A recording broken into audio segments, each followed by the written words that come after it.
कृष्ण गोविंद हरे मुरारी, हे नाथ नारायण वासुदेव।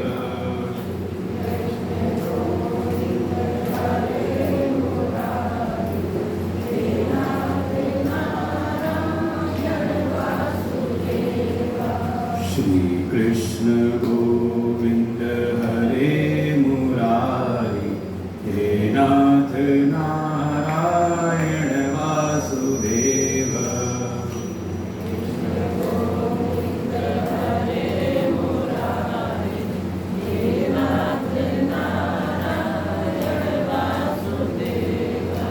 हे नाथ नारायण वासुदेव, हे नाथ नारायण वासुदेव।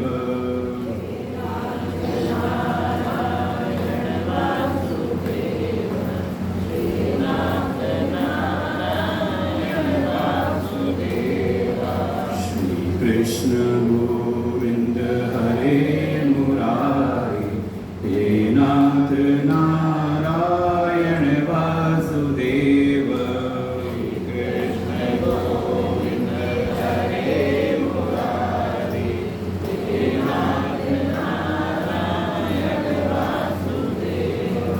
श्री कृष्ण गोविंद हरे मुरारी, हे नाथ नारायण वासुदेव।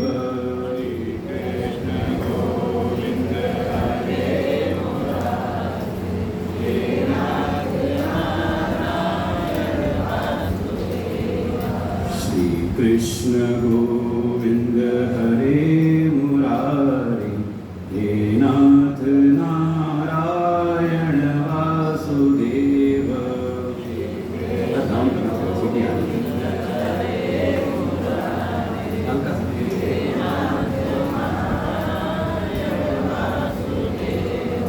प्रेम से बोले सच्चिदानंद भगवान की, राजा रामचंद्र भगवान की।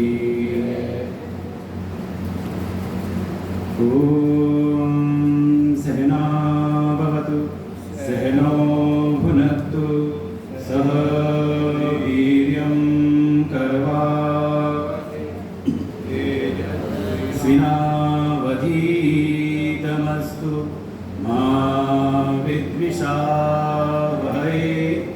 ओम शांति शांति शांति। अखंडमंडलाकारं व्याप्तं येन चराचरं, तत्पदं दर्शितं येन तस्मै श्री गुरवे नमः। अज्ञानतिमिरान्धस्य ज्ञानाञ्जनशलाकया चक्षुरुन्मीलितं येन तस्मै श्री गुरवे नमः। गुरुर्ब्रह्मा गुरुर्विष्णु गुरुर्देवो महेश्वरः, गुरुर्साक्षात् परं ब्रह्म, तस्मै श्री गुरवे नमः। त्वमेव माता च पिता त्वमेव, त्वमेव बन्धुश्च सखा त्वमेव, त्वमेव विद्या द्रविणं त्वमेव, त्वमेव सर्वं मम देव देव। गजाननं भूतगणादिसेवितं, कपित्थजम्बूफलचारुभक्षणम्, उमासुतं शोकविनाशकारकं, नमामि विघ्नेश्वरपादपङ्कजम्। अतुलितबलधामं हेमशैलाभदेयं, धनुजवन कृशानुं ज्ञानिनामग्रगण्यं सकलगुणनिधानं वानराणामधीशं रघुपतिप्रियभक्तं वातजातं नमामि। नीलाम्बुजश्यामलकोमलाङ्गं सीतासमारोपितवामभागं बाणो महासायकचारुचापं नमामि रामं रघुवंशनाथं नमामि रामं रघुवंशनाथम्।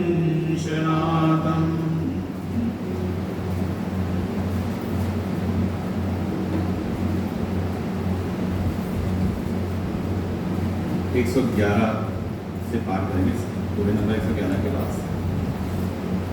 झूठे सत्य जाहि बिनु जाने, जिमि भुजंग बिनु रजु पहिचाने।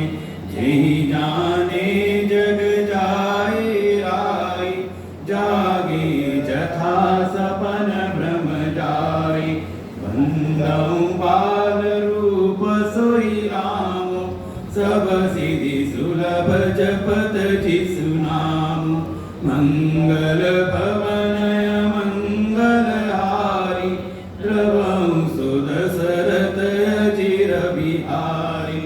करि प्रणाम राम ही त्रिपुरारी, हरषि सुधा समगिरायुचारी। धन्य धन्य गिरिराज कुमारी, तुम समान नहीं को उपकारी। पूछे रघुपति कथा प्रसंगा, सकल लोक जग पावनी गंगा। तुम रघुवीर चरण अनुरागी, कीन्यु प्रश्न जगत हित लागी। राम कृपा ते पार्वती, सपने तब मन माय। शोक मोह संदेह भ्रम, मम विचार कछु नाय। सियावर रामचंद्र की जय, पवन सुत हनुमान की जय। बोलो भाई सब संतन की जय। श्री रामचरितमानस के अंतर्गत शिव चरित्र गत 4 दिवसों से हमने विचार किया। वास्तव में हम इस विषय पर जब चिंतन करते हैं तो विचार यही है कि जो इस रामचरितमानस का जो परम प्रतिपाद्य विषय है, उसका अधिकारी कैसा होना चाहिए। बार बार हम इस बात को चिंतन कर रहे हैं, मनन कर रहे हैं। वास्तव में इस रामचरितमानस में भगवान शिव गुरु स्थानीय है, उपदेशक के रूप में, उपदेष्टा के रूप में है। और उनके शरणागत जो सती हैं, उनकी आदिशक्ति जो सती हैं, या जो आगे पार्वती के रूप में प्रकट हुई हैं, वो शिष्य स्थानीय है। देखो, कम से कम किसी भी शास्त्र को अगर आपको समझना है, अध्ययन करना है, तो उसके कुछ नियम भी होते हैं। अभी जो इसमें कोई अगर कुछ गुरुदेव भगवान की अगर कथा सुन रहे हो, श्रीमद् भागवत महापुराणी कथा, तो एक दिन उन्होंने चर्चा की थी कि श्रीमद् भागवत के ऋषि कौन हैं, मंत्र क्या है, देवता कौन है, छंद क्या है, ऐसे चर्चा की थी। इसकी शक्ति क्या है, इसके बीज क्या है। और ये वास्तव ये विधान है, किसी भी मंत्र का अनुष्ठान करना हो तो उसमें ये कुछ चीजें होती जिनका ध्यान करना जरूरी होता है। कभी आपको अगर आगे से ध्यान रखना, जब कभी कोई आप आचार्य का से प्रार्थना करके अपना कोई वैदिक अनुष्ठान या कुछ करवाते हो, तो कभी ध्यान देखें तो उसमें वो एक चीज करते हैं, विनियोग। आपसे कहेंगे जल लो, आचमनी जल में या हाथ में जल ले लो, और फिर जो आचार्य है वो एक मंत्र पढ़ेंगे और उनमें इन्हीं चीजों का उदाहरण करते हैं। ये इस मंत्र का देवता कौन है, इस मंत्र के शक्ति कौन है, इस मंत्र का बीज क्या है, इस मंत्र की कीलक क्या है, ऐसे ऐसे कुछ ऋषि कौन है, और ऐसे करके फिर जपे विनियोग, ऐसे करके वो आपका जज करवाते हैं। ऐसे ही शास्त्र में भी, और आप रामचरितमानस खोले तो प्रारंभ में जगह दिया होगा कि अगर आपको इसका पाठ करना है, इसका आपको श्रवण करना है, चिंतन करना है, तो इस ऐसे ही शास्त्र का भी विनियोग किया जाता है। तो प्रारंभ में आप देखेंगे तो ये जगह कहीं लिखा होगा जहां का पारायण विधि, तो वहां भी आया होगा ओम अस्य श्रीमन्मानस रामायण श्री रामचरितस्य श्री शिव काकुसुंडी याज्ञवल्क्य गोस्वामी तुलसीदास ऋषय, पहली चीज आ गई। फिर श्री सीतारामो देवता श्री राम नाम बीजम भव रोग हरि भक्ति शक्ति मम नियंत्रिता अशेष विघ्नतया श्री सीताराम प्रीति पूर्वक सकल मनोरथ सिद्ध्यर्थम पाठे विनियोग। हम इसका पाठ, इसका चिंतन किस लिए कर रहे हैं, उसका पूरा विनियोग बताया कि ये जो श्री रामचरितमानस है, सबसे पहले बताया कि इसके ऋषि कौन है, वक्ता कौन है, बोलने वाले कौन है। तो देखो नाम दिया श्री शिव काकभुसुंडी याज्ञवल्क्य और चौथे गोस्वामी तुलसीदास। ये चार तो इसके ऋषि हैं, अर्थात ये इस कथा के समझ लें ये गुरु हैं, ये वक्ता हैं, ये गुरु स्थान पर हैं ये यहाँ पर। और इस रामचरितमानस के देवता कौन है, इसमें भगवान की स्थिति पर कौन है, तो कहा श्री सीता रामो देवता। ये इसको गोस्वामी जी आगे कहेंगे जहिमा आदि मध्य अवसाना प्रभु प्रतिपाद्य राम भगवान। इसमें भगवान कौन है, कहा प्रभु श्री राम है। बाकी जो है वो देव रूप में, देखो थोड़ा सा शास्त्रों समझना चाहिए शब्दों को। हम कभी सुनते हैं ब्रह्म, परमात्मा, आत्मा, भगवान, ईश्वर, देवता, आता है ना, और कई बार हम भ्रमित होते हैं। तो इस श्री रामचरितमानस में भगवान कौन है, कहा प्रभु श्री राम। इसके अतिरिक्त जिनका भी वर्णन है सब हो गए हैं देव स्वरूप में। देखो यही इष्ट भक्ति भी है। यहाँ पर कोई ऐसा भेद नहीं कि कहते हैं कि आप, हाँ लगता है कई बार अनजान में कि हम इनकी पूजा कर रहे हैं, इनको मान है, इनको नहीं मान है, तो कहीं नाराज ना हो जाए। इसीलिए हमारे यहाँ शास्त्रों में ऋषियों ने, ऋषि परंपराओं में, हमारे यहाँ स्मृतियों में पंचदेव उपासना की विधि बताई गई है कि 5 प्रमुख देवता हैं, उनका ही कह सकते हैं रूपांतरण, उनके अवतार स्वरूप बहुत सारे हो जाते हैं, लेकिन 5 प्रमुख हमारे वैदिक देवता हैं। कौन? भगवान शिव, फिर भगवान नारायण, आदिशक्ति जगत जननी माँ भगवती, भगवान गणेश, और 5वें है सूर्य।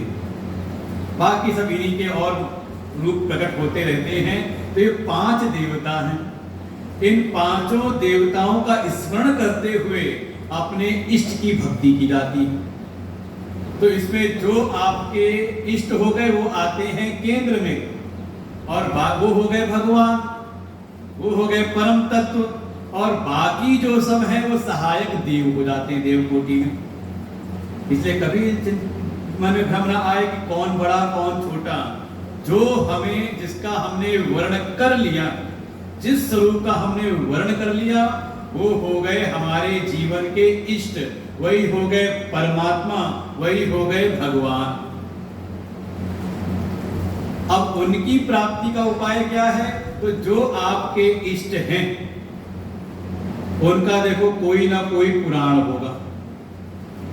जैसे शिव पुराण है, भागवत में श्री कृष्ण जी की लीला का वर्णन है, विष्णु पुराण में भगवान विष्णु की महिमा है, ऐसे ही गणेश पुराण है, सौर्य पुराण है, सब मिलेंगे। तात्पर्य है कि आप जिस इष्ट की पूजा उपासना कर रहे हैं उनके रूप स्वरूप को आपको जानना है, तो उस वो पुराण आपका हो गया प्रमाण। बाकी सब सहायक रूप में हो जाते हैं। समझो, ऐसे होता है सिलेक्शन जीवन का। जैसे किसी को डॉक्टर बनना है तो किसी बच्चे ने लक्ष्य बनाया कि मुझको बनना है डॉक्टर, तो क्या हो जाएगा, वो पढ़ाई सारे विषयों से शुरू करेगा, सारे विषयों की पढ़ाई करेगा और करते करते करते करते एक समय सेलेक्टिव हो जाएगा। केवल आगे चल करके उन विषयों का चयन करेगा जो उस मेडिकल के लिए परम आवश्यक है। अब अंग्रेजी भी पढ़ रहा है, हिंदी भी पढ़ रहा है, गणित भी पढ़ी, सब कुछ पढ़ा उसने, लेकिन अंत में जाकर के वो पकड़ लेगा कौन सा विषय, कहा बायो लेके पढ़ेगा, प्रिंटर करेगा। किसी का लक्ष्य हो गया इंजीनियर बनना है, तो अब इसका मतलब नहीं कि कोई और विषय है, बहुत सारे विषय, लेकिन अपने लक्ष्य के अनुसार उसको विषयों का चयन करना पड़ता है। ये है भक्ति का मार्ग, इसको ऐसे समझना पड़ता है। पहले तो इष्ट का चयन, इसलिए सबसे पहले भक्ति के मार्ग में आता है इष्ट की प्राप्ति, इष्ट का चयन। आपके जीवन में कोई ना कोई एक इष्ट होने चाहिए। फिर उन इष्ट का जो ग्रंथ है का एक ग्रंथ की शरण, एक इष्ट की शरण, एक ग्रंथ की शरण। अब वो ग्रंथ खुद तो समझ में आएगा नहीं। जैसे अब किसी को डॉक्टर बनना है, मेडिकल की किताबें ले आए, पढ़ेगा कैसे, कोई पढ़ाने वाला होना चाहिए ना, तो कोई एक गुरु की शरण। ये अनिवार्यताएं हैं, इष्ट, ग्रंथ और गुरु। और फिर जैसा गुरु उपदेश करते हैं, उस इष्ट की प्राप्ति के लिए जो साधन बताते हैं, उन नियमों को जीवन में धारण कर लेना। इसे कहते हैं एक व्रत का धारण करना, व्रतधारी होना, व्रतबंध होना, कि हाँ हमारे ये इष्ट हैं, इनको ये प्रिय लगता है, तो ऐसा ही हमें आचरण करना है। उसे कहते हैं ये व्रती हो गया, साधक हो गया। और इसी में आ जाता है मंत्र, जो गुरु ने आपको साधना के लिए कोई दीक्षा के समय मंत्र दिया, तो ये कुछ मूल पूंजी हो जाती है। और इसमें एकत्व का अनुभव आ जाए तो साधना में आगे बढ़ता है। इष्ट में, उनके बताने वाले गुरु में, मंत्र में, शास्त्र में, इन चारों में एक एकत्व की भावना आ जाए, प्रबल श्रद्धा निष्ठा हो जाए, तो साधक की साधना थोड़ी सहज हो जाती है। नहीं तो संसार में इतने साधन हैं कि वो समझना बड़ा मुश्किल है। तो ये श्री रामचरितमानस है, तो श्री रामचरितमानस के देवता कौन है, श्री सीताराम, वो है परम प्रतिपाद्य यहाँ के। इसलिए यहाँ पर इनको ही ब्रह्म स्वरूप में स्थापित किया जाएगा। आप श्रवण करोगे भागवत जी का, तो वहां भगवान के 24 रूपों का, भगवान शिव की कथा भी आएगी, वहां भी पार्वती जी की कथा आएगी, लेकिन सब सहायक रूप में, देव रूप में है। परम प्रतिपाद्य कौन है, तो कहेंगे कृष्णस्तु भगवान स्वयं, वहां ये हो जाएंगे। आप सुनोगे शिव पुराण, तो वहां के परम प्रतिपाद्य हो जाएंगे भगवान शिव, वो वहां पर उनको ब्रह्म स्वरूप में स्थापित किया जाएगा। अर्थात हम जिस इष्ट की उपासना में लगे हुए हैं, उनकी उपासना सेवा करते हुए हमारे अंतःकरण की शुद्धि हो, हमारे मन के जो भी कल्मश हैं, चित्त के जो भी दोष हैं, वो सारे विकार दूर हो, हमारा मन निर्मल हो, और ऐसे निर्मल मन से युक्त होकर के सद्गुरु के द्वारा उनके परम तत्व का हम श्रवण करें और उसको हम जीवन में धारण करें। ये है साधना का स्वरूप संक्षेप में, और ये आपको हर शास्त्र में यही प्रक्रिया आपको बताई जाएगी।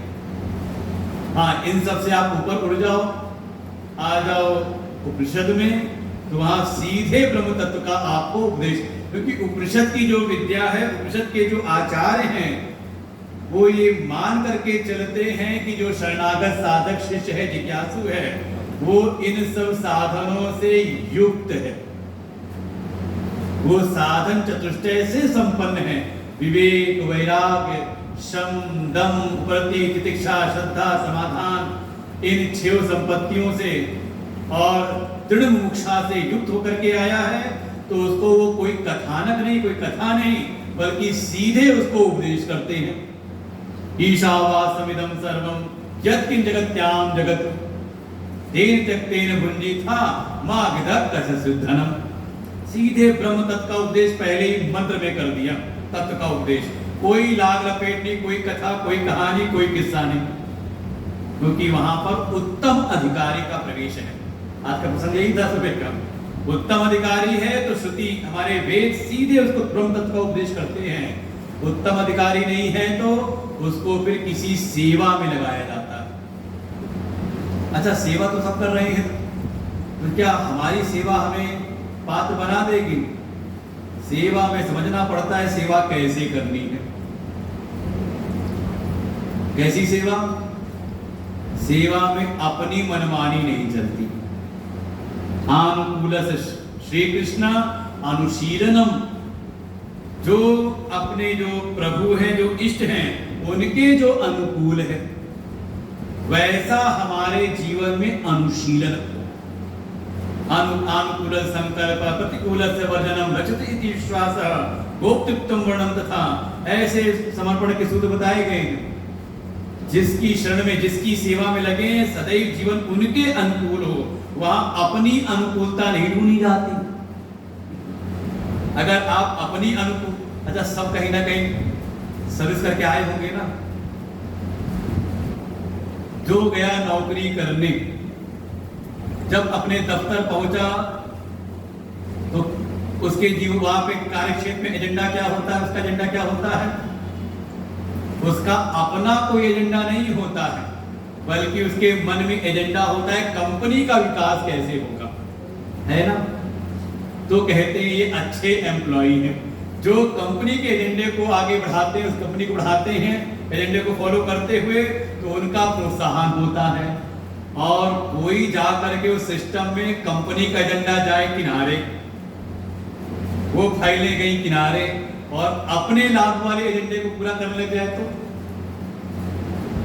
क्या कहते हैं उसको? कहें ये अब भ्रष्टाचारी हो गए। आपके अपने जीवन के लिए कंपनी वाले आपको तनख्वाह देंगे, आप उनसे वेतन ले रहे हो, तो अब उस वेतन के बदले आपको कंपनी का वर्धन करना है। वहां बैठ करके अपना काम नहीं अपनी नहीं चलानी है। इसी को कहा गोस्वामी जी कह देते हैं, अज्ञा सम न सुसाहिब सेवा। सेवा मतलब अब अपने मन की बात नहीं है यहाँ पर। अब तो जाए विधि मेरा साईं रीझे, सोई भेष धरूंगे। हमारे गुरुदेव के गुरुदेव परम श्रद्धेय ब्रह्मलीन स्वामी चिन्मयानंद जी महाराज का एक बड़ी कई ऐसे कोटेशंस हैं, वो एक ही कोटेशन से बता देते कि हाँ क्या इसका क्या सिद्धांत है। किसी ने पूछा उनके बारे में कर्म योग क्या है, उन्होंने सीधे कहा, not to do what you want to do. समझ में आ रही बात? जो आप चाह रहे हो वो आप कर रहे हो, तो उसमें कौन सी, तो दुनिया कर रही है। और भक्ति को भी देखें तो भक्ति में भी यही सिद्धांत है। आपने भगवान की सेवा की, जैसे मान लो कोई आकर के आपकी सेवा करे, आपकी खूब प्रशंसा करे, खूब आपकी महिमा का गायन करे, और जब आप उसकी महिमा, उसकी स्तुति से, उसकी सेवा से आप बड़े प्रसन्न हो जाओ, फूल जाओ प्रसन्नता से, और वो अवसर देख करके तुरंत अपना एक काम बता दे, 20,000 रुपए तो बहुत जरूरत है, जरा अपनी गाड़ी दे दो, एक दिन के लिए गाड़ी चाहिए आपकी। क्या हुआ मन में? मुस्कुराए ना, सब हंस रहे हो अच्छे से, तो आपको तब आपका एक झटका सा लगा। क्या लगा?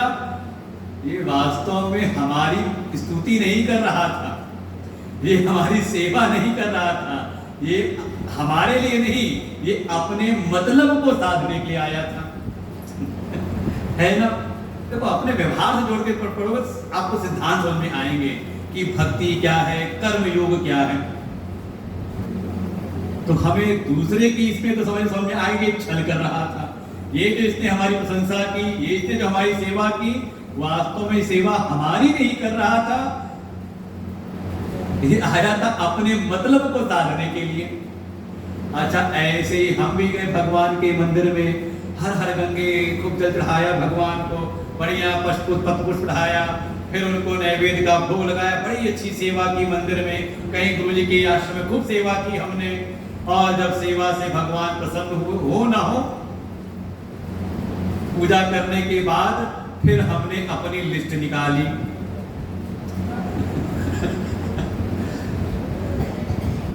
हे प्रभु कृपा करो, घर में बड़ी अशांति है, शांति हो जाए, बेटे की बुद्धि ठीक ठाक हो जाए, पति देव को बड़ा नुकसान हो रहा है, इनका काम ठीक ठाक चल जाए, व्यवसाय अच्छा हो जाए, और दुनिया भर का और तो और का ये पड़ोसी बहुत सिरदर्द बना हुआ है, इसका भी ठीक ठाक बात नहीं कर दो।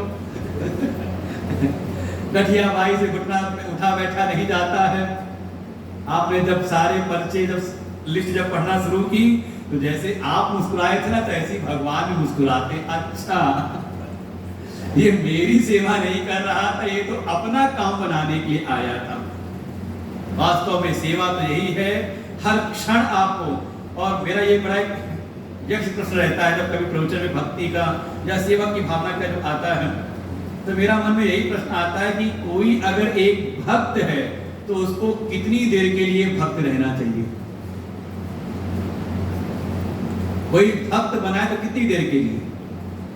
जितनी देर पूजा में बैठा हुआ है, जितनी देर मंदिर गया हुआ है, जितनी देर सत्संग में बैठा हुआ है।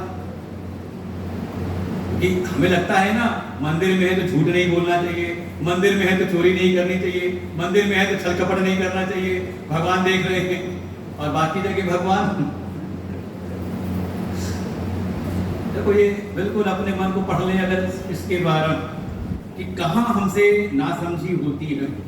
अगर हम भगवान के हैं, देखो भक्ति में संबंध है, जैसे आपका अपने परिवार में संबंध है, तो एक माँ को पुत्र के साथ में हर समय मातृत्व भाव रहता है कि नहीं रहता? पिता अगर बाहर गया है धूप में, बाहर झंझट में काम करने के लिए, हर समय मान लो कई बार ऐसा होता होगा, जहां काम करना है वहां पे बिल्कुल सिरदर्द हुआ पड़ा है, अधिकारी बिल्कुल जीने नहीं दे रहा, लेकिन फिर भी वहां समझौता करके काम करते। क्यों? क्योंकि उसको लगता है कि मैं पिता हूं, मैं पति हूं, मेरे पर घर की जिम्मेदारी। याद रहता है कि नहीं? तो ऐसे ही भगवान के साथ जो हमारा संबंध है, उसको हम क्यों भूल जाते हैं? अगर हम भक्त हैं तो 24 घंटे भक्त हैं, 365 दिन भक्त हैं। जब तक जीवन रहेगा तब तक हम भगवान के हैं। मैं भगवान का हूं, भगवान मेरे हैं। तो करना क्या है फिर? जब जिन भगवान की शरण में हैं, तो ये जानो कि वो क्या चाहती हैं। ये नहीं कि जो हम चाहते हो भगवान से। ये तो कहीं सकते हैं भगवान को छोटा बना देते हो, कि भगवान के सामने फरमाइश कर रहे हो, प्रभु ये कर दो, प्रभु ये दे दो, प्रभु ये ऐसा बना दो। तो क्या हुआ? आपने भगवान को बनाया साधन और अपनी इच्छाओं को बना दिया साध्य। सारी बात बस यही करना है कि प्रभु भगवान साध्य है। अन्याभिलाषिता शून्यम ज्ञान कर्माद्यनावृतम। कहा भगवान के अतिरिक्त कोई भी अभिलाषा नहीं। भगवान की प्राप्ति करनी है, बल्कि संसार के जो साधन हैं, वो साधनों की सार्थकता यही है कि वो आपको भगवान की भक्ति में लगा दे। भगवान साधन नहीं कि वो संसार के संसाधन उपलब्ध करा दें। ये संसार जो आपको मिला, ये शरीर जो मिला हुआ है, ये संसार की जो जगत की व्यवस्थाएं आपको मिली हुई हैं, ये इसलिए मिली हैं। ये संसार के जो साधन हैं, ये जो शरीर है, ये नित्य नहीं, ये अनित्य है। किसलिए मिला हुआ है? कहा ये जो अनित्य साधन मिले हुए हैं, इसलिए हैं कि इनका सदुपयोग करके हम नित्य की प्राप्ति कर लें। अनित्यम असुखम लोकम इमं प्राप्य भजस्व माम। ये भगवान का वचन है गीता में 9वें अध्याय के अंतर्गत। कहते ये सारा जो जगत है, जगत की जो व्यवस्था है, और जगत में ही अपना ये शरीर भी है, अपना स्थूल सूक्ष्म जो शरीर है, ये देह भी सब क्या है, कहा ये अनित्य है और असुख है, जड़ है, प्रकृति से द्वारा निर्मित है, तो इसमें सुख है नहीं, सुख का आभास होता है। ये मिला है, इनको प्राप्त करके इसको हम सुसाधन बनाएं। कैसे? का इसको हम भगवान की भक्ति में लगाएं, तो समझ ले तब जीवन हमारा कृतार्थ होता है, कल्याण की प्राप्ति होती है। आज्ञा सम न सुसाहिब सेवा, जो हमारे सुसाहिब हैं, जो हमारे प्रभु हैं, उनकी क्या आज्ञा है, और उनकी आज्ञा क्या है। अब हम इतने पात्र तो हैं नहीं कि भगवान आके सीधे हमें दर्शन दें। तो एक भक्त ने प्रार्थना की, हे प्रभु मेरी भीतर तो इतनी योग्यता, इतनी पात्रता नहीं कि मैं आपको प्राप्त कर सकूं। प्रभु इतनी कृपा करो, कोई आपके कृपा पात्र हो, आपके कोई दास हो, कोई आपके भक्त हो, उनका मैं दास बन जाऊं, उनकी मुझको सेवा प्राप्त हो जाए। दासाम दासो भवितास्मि भूयः। हे प्रभु, ये भागवत स्तुति की है, वृत्रासुर ने प्रार्थना की है, हे प्रभु मुझ में तो सामर्थ्य नहीं कि मैं आपकी प्राप्ति कर सकूं, लेकिन मेरा जहां भी जन्म हो आगे इतनी कृपा करना कि आपके शरणागत, आपके जो कृपा पात्र कोई संत हो, कोई गुरु हो, मुझे उनकी चरण सेवा प्राप्त हो जाए। दासान दासों, ये परंपरा चल के दासान दास, कि भगवान के दास वो हैं, उनका दास मैं हूं। और इसके सबसे, अगर आपको कोई दृष्टांत ढूंढना हो तो मानस में है शत्रुघ्न जी, बिल्कुल साइलेंट हैं, देखिए कहीं उनका नाम नहीं आता। ऐसा कोई सेवक है तो लाइमलाइट में नहीं रहता, और जो लाइमलाइट में आने का प्रयास करे समझ लो कि वो सेवक नहीं रहा। क्या है कि अपनी चीजों को वो पूरा करना चाह रहा है ना, कि हमारे भीतर काम करने कुछ हेतु बनते हैं, कुछ नहीं तो कम से कम प्रशंसा ही हमारी हो जाए, थोड़ी हमारी पहचान ही हो जाए, थोड़ा हमें कोई पद मिल जाए, ये सब कहीं ना कहीं हेतु बनते संसार में काम करने के लिए। लेकिन जब कोई बिल्कुल सेवा में लगता है तो अपने को बिल्कुल छुपा करके रखता है।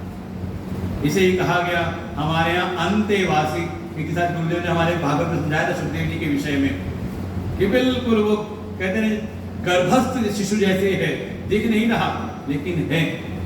ऐसे ही बिल्कुल सटीक हमारे कहते उदाहरण के रूप में है शत्रुघ्न लाल जी।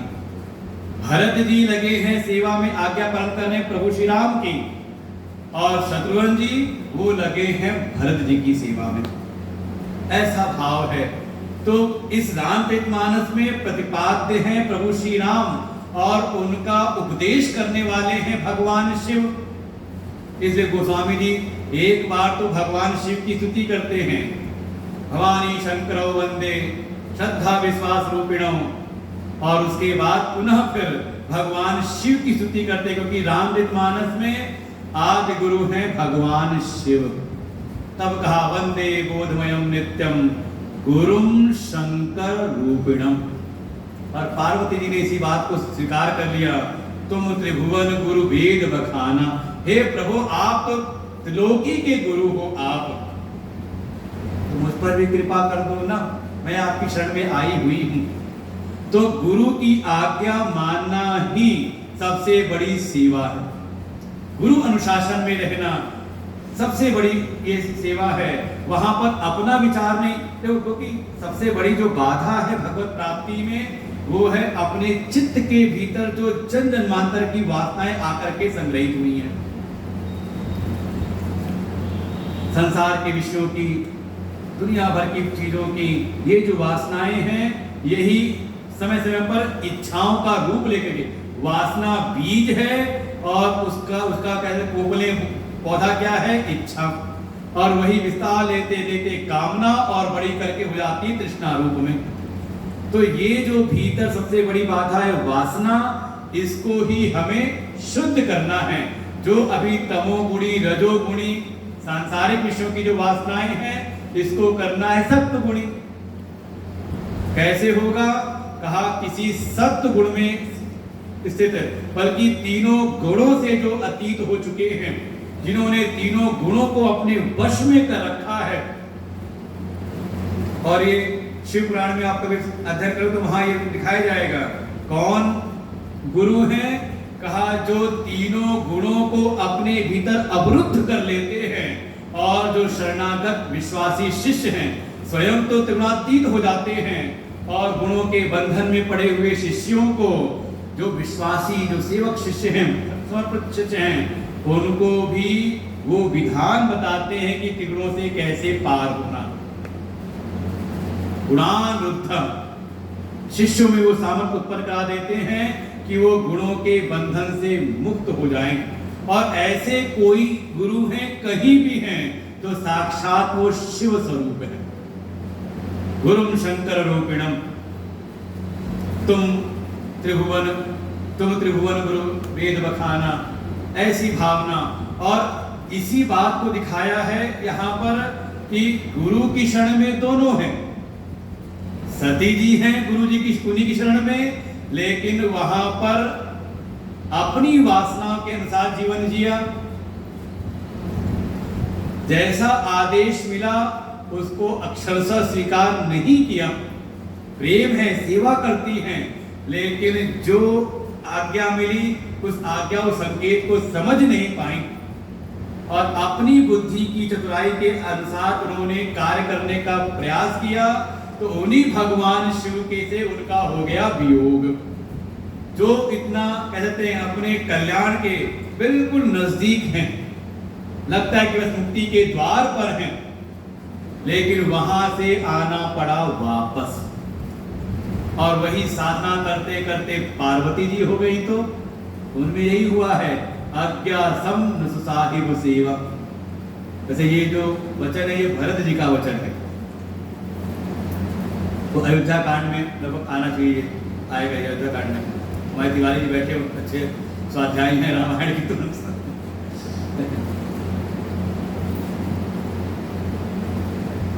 पार्वती जी अब आई है भगवान। अब देखिए उनके हर एक वचन में उनका समर्पण देखें, आत्मावलोकन करके। इतनी साधना करने, इतना कठोर तप करने के बाद भी वो सामान्य नहीं है विशिष्ट, लेकिन अपने भीतर किसी विशिष्टता का मान नहीं। स्वयं कहती हैं मैं तो अज्ञ हूं, अज्ञानी हूं, मैं अधिकारी नहीं हूं, प्रभु आप कृपा करो। देखो ये भाव है। पुरुषार्थ करने के उपरांत भी, परिश्रम करने के उपरांत भी, तपस्या साधना करने के बाद भी जो साधक है वो कृपा को ही साध समझता है कि हाँ अगर होगा तो ये भगवत प्राप्ति कृपा से ही हो सकती है। वह अपने बल पौरुष का वो बिल्कुल किनारे कर देता है। भाई उनको अपना अनुभव है ना कि पिछली बार किया था अपने अनुसार, इसलिए वो पंक्ति बोली, not to do what you want to do. जो आप चाहते हो वो नहीं करना है, बल्कि कोई सुसाहिब हो, भगवान की शरण में हो जाएं, भगवान जैसा चाहते हैं, और वो बताने वाले हैं कोई गुरु, जैसा वो बताए मार्गदर्शन दें। और जब कोई गुरु की शरण में रहता है तो उसको भगवत प्राप्ति हो जाती है। और आप देखो हर जगह भक्ति में यही साधन बताए जाएंगे बार बार। प्रथम अभी आगे अरण्यकांड में आएगा, नवधा भक्ति में प्रथम भगत संतन कर संगा, दूसरा तिवम कथा प्रसंगा, और तीसरी भक्ति गुरुपद पंकज सेवा, तीसरी भक्ति अमान, अमानी होकर के गुरु सेवा करें। तो ये है तीसरी भक्ति। और फिर उसके बाद फिर क्रमशः वो आगे बढ़ता है। तो ऐसे ही माँ पार्वती जी समर्पित होती हैं और अपने मन के जो भी बातें हैं, अपने संशय को स्वीकार किया, संदेह को, अपने अज्ञान को स्वीकार किया, और फिर प्रबल श्रद्धा से युक्त होकर के भगवान शिव की शरण में। और इस समय जब शरण में है तो इस समय वो संबंध नहीं है कि मैं पत्नी हूं वो पति है। इसीलिए आपने बताया कि निज दास, कहा कि आप मुझको अपनी दासी समझ करके कि आप स्वामी हैं मैं आपकी सेविका हूं। तो संबंध बदल गया। फिर आप गुरु हैं और मैं जिज्ञासु हूं। शिष्यस्ते हम शादिमाम काम प्रपन्नम, जैसे अर्जुन ने कहा ठीक है मित्र थे, वो आगे आगे 10वें अध्याय में कह देते हैं, बड़ा पश्चाताप होता है कि हे प्रभु, जब भगवान के सब विभूतियों को, सब चीजों को देखा, उनके ऐश्वर्य को, तो अर्जुन को पश्चाताप हुआ, अरे भगवान की तो बड़ी महिमा है, हे प्रभु मुझे क्षमा करिए, हमने तो कभी आपको नाम लेकर बुला लिया था, हे यादव, हे सखेती, हम तो ऐसे ऐसे आपसे बोल लिया करते थे। ऐसे ही भागवत में जब सुखदेव जी आते हैं व्यास जी के पास में, तो पिता पुत्र भाव से नहीं, बल्कि ये गुरु हैं, सर्वज्ञ हैं, और मैं जिज्ञासु शिष्य हूं, इस भाव से पार्वती जी ने शरणागति ग्रहण की भगवान शिव की। और फिर भगवान शिव ने, कह सकते हैं गुरु जी ने शिष्य को स्वीकार किया। देखो पहला काम तो शिष्य का ही है कि वो शिष्य बने। गुरु बनाने की विधा नहीं है हमारे यहाँ। आज का सबके सब जिसको होता है गुरु बना लो, गुरु बनाने की सामर्थ्य हम पर है नहीं। हाँ, आपके भीतर जिज्ञासा वृत्ति है, सीखने की इच्छा है, तो आपको कोई गुरु मिलेंगे, नहीं तो गुरु के साथ रह करके ही बहुत सारे ऐसे ही रह जाते हैं, किसी कुछ नहीं होता। क्यों? क्योंकि उन्हीं महापुरुष के पास रह के बहुत सारे हैं जिनके भीतर वहां कोई सीखने की इच्छा नहीं, उनके अनुशासन को स्वीकार करने की इच्छा नहीं, तो वहां रह करके जिनसे समाज के बहुत सारे लोगों का कल्याण हो रहा है, और वहीं उनकी शरण में रह करके कहते हैं जैसे चिराग जो दीपक पूरे कमरे को प्रकाशित करता है, उसकी तली जो है अंधकार में रहती है। आवश्यकता है समर्पण की। जब तक हमारे भीतर शिष्यत्व की भावना ना आए और कोई सीखने की इच्छा वाला हो, जिज्ञासु हो, तो भागवत जी प्रमाण है, उसके लिए सारा विश्व ही विद्यालय बन जाता है। वर्णन आएगा एकादश स्कंद में यदु और दत्तात्रेय का संवाद। भगवान स्वयं दत्तात्रेय रूप में आके बताते हैं मैंने किससे कहा क्या क्या सीखा। ये सारी प्रकृति आपको सिखा रही है, लेकिन आप सीखना चाह रहे कि नहीं चाह रहे? कहीं भीतर कोई बैरियर तो नहीं लगा रखा है कि नहीं हम सब जानते हैं। इसे ही कहा गया श्रोता में होता है सरौता। वो कहे 4 प्रकार के श्रोता बताए गए। एक कहा सोता कि गुरु जी कुछ भी बोलते रहे, हाँ ठीक है, कोई फर्क पड़ता नहीं। कहा वो भले बैठे हो लेकिन वो सो रहे हैं। एक होते हैं सरौता। सरौता समझ गए? पुराने लोग पहले सुपारी काटते थे, अब जमाना चला गया सुपारी पार्टी वाला। अब सुपारी कोई बात भी हुई, ऐसे कैसे हो सकता है? जैसे देखिए यही भाव था सती जी में कि जो ऐसे ब्रह्म हैं तो ये नर के कैसे हो सकते हैं? तो कि देह धरे हो ही नर, वो कैसे ये हो सकता है? क्या हुआ? कहीं ना कहीं मन से काट दिया। कोई अच्छी बात कही तो ना, ये बात कुछ जमी नहीं क्या किया आपने? काट दिया। कुछ होते हैं श्रोता, सुनते हैं, जहां सत्संग होता है वहां जाते हैं, सुनते हैं, अच्छा लगा और फिर अपने हाल हाल में उनको, जैसे कहते हैं कुंजर सोचवत, जैसे कोई हाथी गया सरोवर में स्नान किया, शुद्ध हुआ, पवित्र हुआ, वापस आया तो फिर उसी हाल हाल में आ गया। जैसा जीवन सर्वोत्तम है चौथे श्रेणी के, जिनको कहा साधक श्रोतक। जो साधक वृत्ति में होते हैं वो जब कुछ सुनते हैं, कोई बात उनको लगी तो उसको जीवन में धारण करते हैं और जीवन में लाते हैं परिवर्तन। कैसे? कहा जैसे सती से हो गई पार्वती। देखो ये आप आरोप लगा था कि सती जी ऐसी थी, हमने कथा में सुना पार्वती जी ऐसी थी। ये वहां पर हमारी मनोवृत्ति है कि ऐसा ना हो कि हम सती जी की मनोवृत्ति में तो सती ही बने रह जाएं। अवसर है साधना करके हम सती से पार्वती की स्थिति में आ जाएं। और जब ऐसी भीतर जो संशय वृत्ति है, जिज्ञासु वृत्ति में परिवर्तित होती है, तो वही धीरे धीरे मुमुक्षा को प्रकट कर देती है। और ऐसे मुमुक्षु को ही भगवान की कृपा से कोई न कोई सद्गुरु प्राप्त हो जाते हैं, बल्कि सद्गुरु के रूप में स्वयं परमात्मा ही कार्य करते हैं। तेषाम अहम समुद्धरता मृत्यु संसार सागरात, स्वयं भगवान कहते उसका उद्धार करता मैं स्वयं किसी गुरु के रूप में बनकर के आ जाता हूं उसके जीवन में, और फिर उसका कल्याण होता है। ऐसा समर्पण, ऐसी सेवा से युक्त, ऐसी जिज्ञासा से युक्त कोई शिष्य आ जाए शरण में, तो जो गुरु हैं उसका कभी तिरस्कार नहीं करते। ये बिल्कुल सत्य है और ये बिल्कुल पक्की बात है, इस बात समझ लो। भगवान कभी भक्त का त्याग नहीं करते, कर ही नहीं सकते, उनकी मजबूरी है। कहां त्याग करें, जो हर जगह, जो कैसे त्याग करें। और बिल्कुल ऐसे ही गुरु कभी शिष्य का त्याग नहीं करते। हाँ, उसको साधन बताते हैं, उसके दोषों पर प्रहार करते हैं, क्योंकि वो उसके कल्याण करना चाहते हैं, उसका कल्याण करने के इच्छुक हैं, इसलिए उसको अनुशासित करने का प्रयास करते हैं।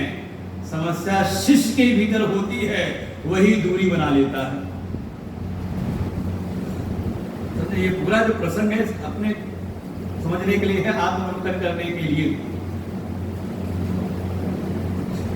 गुरु रूप में भगवान शिव ने पार्वती जी को उन्होंने, देखो इसीलिए सती जी का उन्होंने देह से त्याग किया था, लेकिन बाहर से सारी व्यवस्था उनकी वैसे ही थी।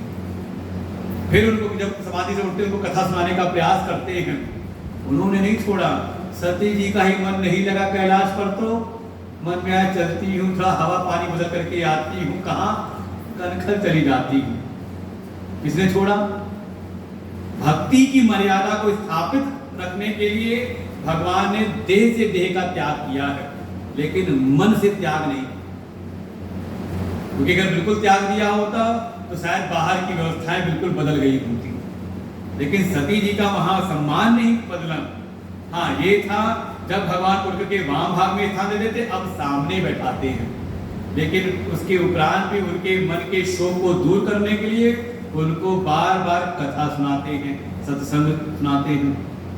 तो कल्याण चाहते तो हैं। ऐसे ही हमेशा गलती शिष्य की ओर से ही होती है। गुरु तो बिल्कुल तैयार बैठे, कोई मिले तो, और जैसे ही मिला अब तो भगवान शिव हो गए प्रसन्न, और पहले तो ध्यान किया भगवान के जो चरित्र हैं उनके मन में प्रकट हो गए, मन ही मन भगवान का रूप प्रकट हुआ, और बड़ा आनंद। और देखो कई बार जब आप कभी ऐसे या कभी सत्संग सुनते सुनते ही मन बिल्कुल भगवान में लग जाए, तो ये कई बार रोमांच सा होता है। कुछ कई बार हम लोग सत्संग करते करते लगता है ऐसे बड़ा एक झंझनाहट सी लगती है, क्या जैसे भगवान की मूर्ति हो गई। कभी ध्यान में बैठे हैं तो भगवान का दर्शन हुआ तो अरे रोम रोम पुलकित हो जाते, बड़ा अच्छा एक आनंद का अनुभव होता है। वैसे ही भगवान शिव भी।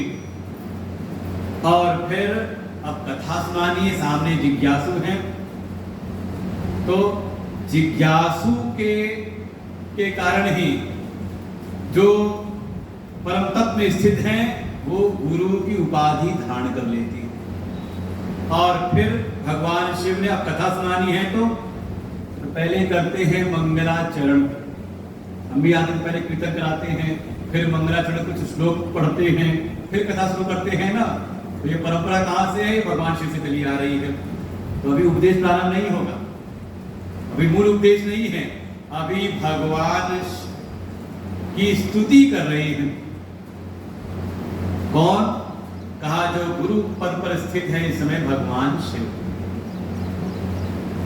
झूठे सत्य जाहि बिनु जाने, जीवी भुजंग बिनु रज पहचाने, जेहि जाने जग जाई हेराई, जागे जथा सपन भ्रम जाई, बंदौ बाल रूप सोई राम। है ना, बंदौ, मैं उनकी वंदना करता हूं। किनकी? अच्छा, वंदना कर रहे हैं किसकी? बाल रूप, बंदौ बाल रूप। आप समझो भगवान शिव के कौन इष्ट हैं? बालक राम। राम नहीं, वो बड़े वाले रणधीर राम नहीं। कौन से राम हैं?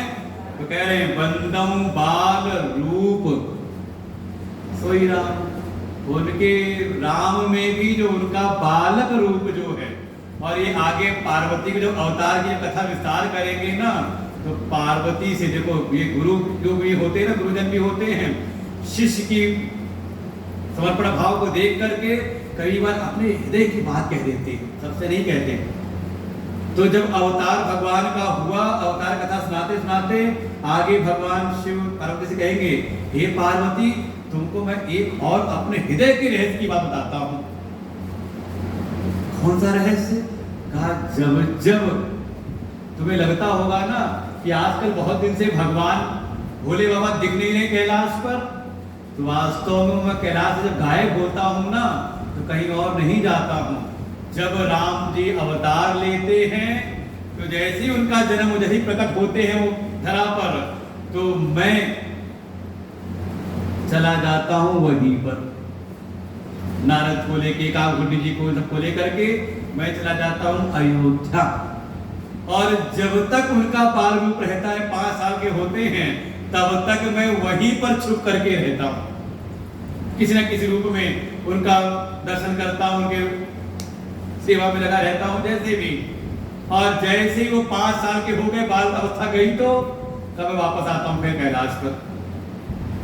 और ये भगवान खुद बताते हैं अपने हृदय की बात को, रहस्य को, आगे आएगा अवतार कथा में। जैसे कहा, भक्ति में पहली ही संपत्ति है इष्ट का वर्ण। आज कहा ना भी प्रारंभ में ही कि एक इष्ट हो, एक गुरु हो, एक मंत्र हो, एक ग्रंथ हो, और फिर उनके अनुकूल कोई व्रत हो, नियम। ये सब पूंजी है भक्त की। और इष्ट में भी उनका कोई एक रूप, और ये भक्तों की परंपरा में दिखाई देता है। भगवान शिव ने बाल रूप को वर्ण किया है, ऐसे हमारे सूरदास जी जिसके भक्त हैं, मीरा जी, दोनों कृष्ण भक्त हैं, लेकिन दोनों की कृष्ण भक्ति में अंतर है। कैसा अंतर? सूर्य जी हैं जो भक्त हैं, तो भगवान के बाल रूप के भक्त हैं, और मीरा जी, उनको बालक ये रोने गाने वाले अच्छे नहीं लगते, उनको आगे कहते उपदेश करने वाले, जो महाभारत के युद्ध में उपदेश करने वाले, वो नहीं, उपदेशता नहीं प्रिय हैं। कौन प्रिय हैं? जो बिल्कुल नए नए यौवन अवस्था में आए हुए हैं। मेरे तो गिरधर गोपाल दूसरों न कोई। ये है भक्ति की पराकाष्ठा। अपने भक्ति के साधन को पुष्ट करने के लिए एक इष्ट, और उसमें भी उनकी एक छवि को, क्योंकि ये साधन है मन को एकाग्र करने के लिए। अभी ध्यान में बैठे तो अच्छा, मान लो हमने कोई निश्चित नहीं किया तो किसका ध्यान करें? तो दुनिया ने बता देंगे दिया जला लो, अंगूठे लगा लो, कोई एक पॉइंट लगा लो, तो जड़ का ध्यान करोगे तो जड़त्व की प्राप्ति करोगे, और चेतन का ध्यान करोगे तो हमारे शास्त्र कहते हैं कि ध्यान करना है तो चेतन प्रभु का करो। हाँ, इस स्थिति में जब कभी लगता है कि कोई अगर इष्ट का निश्चय नहीं कर पा रहा, तो कह देते हैं अपने सद्गुरु का ध्यान करो, उनमें भगवत भाव रखते हुए। क्योंकि होता क्या है ना कि भगवान की छवि में भी हम भटकते रहते हैं। ये विचार होता है कौन से प्रभु श्री राम का कौन सा रूप अच्छा है, कौन सा रूप का ध्यान करें, जो अभी तक हमारे कैलेंडर में आ रहा था वो वाला, या अभी नए नए अयोध्या में विराजमान हुए हैं। भ्रमित होता है कि नहीं कौन सा, कहीं गए तो कोई और छवि दिखी, कहीं गए कोई और छवि दिखा, अरे बड़ी अच्छी है, होता तो नहीं। तब इस स्थिति में कहते हैं गुरु का ध्यान करें, क्योंकि गुरु की छवि हमारे मन में एक बसी हुई है कि नहीं? जो वर्तमान जैसा में दिखाई दे रहे हैं, तो उनका ध्यान किया, मन एकाग्र हो गया। लेकिन भगवान में कई बार करने में हो जाता है विचार, ये वाला करें कि ये वाला करें, वाली फोटो करें कि ये वाली फोटो करें, होता तो नहीं ऐसा ना। तो भगवान शिव बिल्कुल सिद्धांत स्थापित करते हैं, बंदम बाल रूप भगवान। तो जो मंगलाचरण है, मंगलाचरण का एक जो भाव होता है, भाव तो ये है कि हम जो भी कार्य शुरू करने जा रहे हैं, हमारे इष्ट की कृपा हो, गुरु की कृपा हो, जिससे ये कार्य निर्विघ्न पूर्ण हो। जो भी हम काम शुरू करने जा रहे हैं, काम इसमें कोई विघ्न बाधा ना आए, इसलिए भगवान की, हमारे इष्ट की कृपा हमको मिले, इसलिए स्तुति करते हैं। और साथ ही साथ हमारे शास्त्रों के मंगलाचरण में एक बड़ी बात छुपी रहती है कि मंगलाचरण करते करते ही जो हम बात कहने जा रहे हैं, उसका जो मूल बिंदु है, उसका जो प्रतिपाद्य विषय है, उसका निरूपण भी संक्षेप में कर देते हैं। इसलिए मंगलाचरण कहा गया, एक तो होता है स्तुत्यात्मक, नमस्कारात्मक, नमस्कार है, स्तुति के रूप में है, और साथ ही कहा गया वो वस्तु निर्देशात्मक भी होता है। मंगलाचरण करते करते ही वो निर्देश कर देते कि आगे मैं किस तत्व का निर्देश करने वाला हूं, किस वस्तु का उपदेश करने वाला हूं, और भगवान शिव ने उस बात को यहां कह दिया। कथा भी सुनाएंगे आगे विस्तार से, लेकिन किसकी कथा? उनको पहले नमन किया, बंदम बाल रूप सोई राम, उन राम के बाल रूप का मैं वंदन करता हूं। कौन से राम का? वही राम, वही कौन से? तो कहा जो तत्व रूप में विराजमान है, कहा जो परम सत्य स्वरूप हैं। जब तक उन सत्य प्रभु का ज्ञान नहीं होता, तब तक ये सारा जो झूठा जगत है वो सत्यवत लगता है। झूठे सत्य जाहि बिनु जाने, जाहि माने कहा सोई, और सोई से जाहि को जोड़ लो, जो कहा बंदौ बाल रूप सोई राम, वही राम। कौन से राम? अब जोड़ दो जाहि, जिन राम को जाने बिना जब तक उनकी सत्ता का बोध नहीं होता, जो परम सत्य स्वरूप है, तभी तक ये सारा झूठा जगत कहा ये सत्य लगता है। समझ में आया? नहीं आया तो चिंता ना करना, आगे इसी को समझाने के पूरी रामचरितमानस है, इसी को समझाने की पूरी भागवत है। आप भागवत का मौलिक पढ़ना कभी। जन्मातस्तोन्वयायतर्ता चार्थेषु विज्ञस्वराट् तेने ब्रह्म हृदय आदि कवये मुह्यन्ते सूर्यः। और अगली पंक्ति जो बिल्कुल यही पर है, उसका अनुवाद है ये, तेजो वारिमृदाम यथा विनिमयो यत्र तिसर्गो मृषा। ये सारा जो जगत दिखाई दे रहा है, और तीनों जगत, तीनों प्रकार का जगत, कौन सा तीनों प्रकार का जगत? आप तीनों लोग समझ लो, नहीं तो तीन प्रकार का जगत का तीनों अवस्था।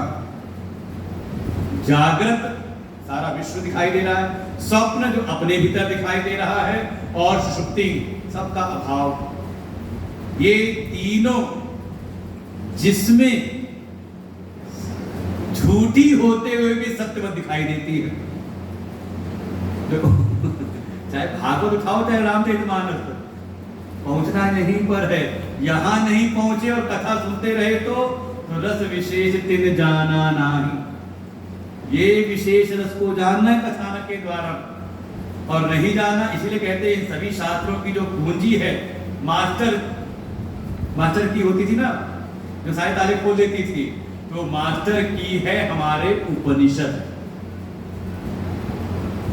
क्योंकि वो साक्षात वेद स्वरूप ही है उपनिषद, वो है मास्टर की। और आ गई हाथ में चाबी, तो आप चाहे रामायण उठाओ तो खुल जाएगी, आप भाग उठाओ तो खुल जाएगी, आप शिव पुराण उठाओ तो खुल जाएगी चाबी, आपको पहुंच जाओगे। तो बिल्कुल कहा झूठे सत्य जाहि बिनु जाने। कैसे कैसे ऐसा होता है? कहा जीवी भुजंग बिनु रजु पहचाने। सिद्धांत बताया और उसका तुरंत दृष्टांत दे दिया। भाई कोई चीज अगर सिद्धांत समझाओ और कोई उदाहरण ना दो तो मास्टर भी आता है, पहले सूत्र बताता है, ये सूत्र ऐसे ऐसे ऐसे ऐसे है, और उसके बाद फिर बताता है एग्जाम्पल। उस सूत्र के आधार पर 2-4 सवाल को हल कराता है। देखो ये सूत्र को ऐसे ऐसे लगाना है, ऐसे ऐसे करोगे, ऐसे ऐसे करके फिर हल हो जाएगा। तो सुनने वाला लगता है कि हाँ अब सूत्र समझ में आ गया। अब घर जाके 8-10 सवाल और हल कर लेता है। तो आचार्य है, गुरु है भगवान शिव, तो तो पहले तो सिद्धांत स्थापित किया कि जिसके बोध के बिना जब तक जो परम सत्य स्वरूप परमात्मा है, जो परम सत्ता है, जब तक उसका बोध नहीं होता तब तक जो ये सारा मिथ्या जगत है, घुमा कहूं मैं अनुभव अपना, सतहरी भजन जगत सब सपना, ये जो स्वप्न में सारा मिथ्या जगत है ये सत्य लगता है। कैसे? कहा जैसे कभी किसी को अंधेरा कमरे में पूरा प्रकाश है नहीं और हम गए स्टोर रूम में, थी वहां पर रस्सी टेढ़ी मेढ़ी घूम के पड़ी थी, लेकिन अंधेरे प्रकाश में उस रस्सी का ज्ञान हुआ नहीं।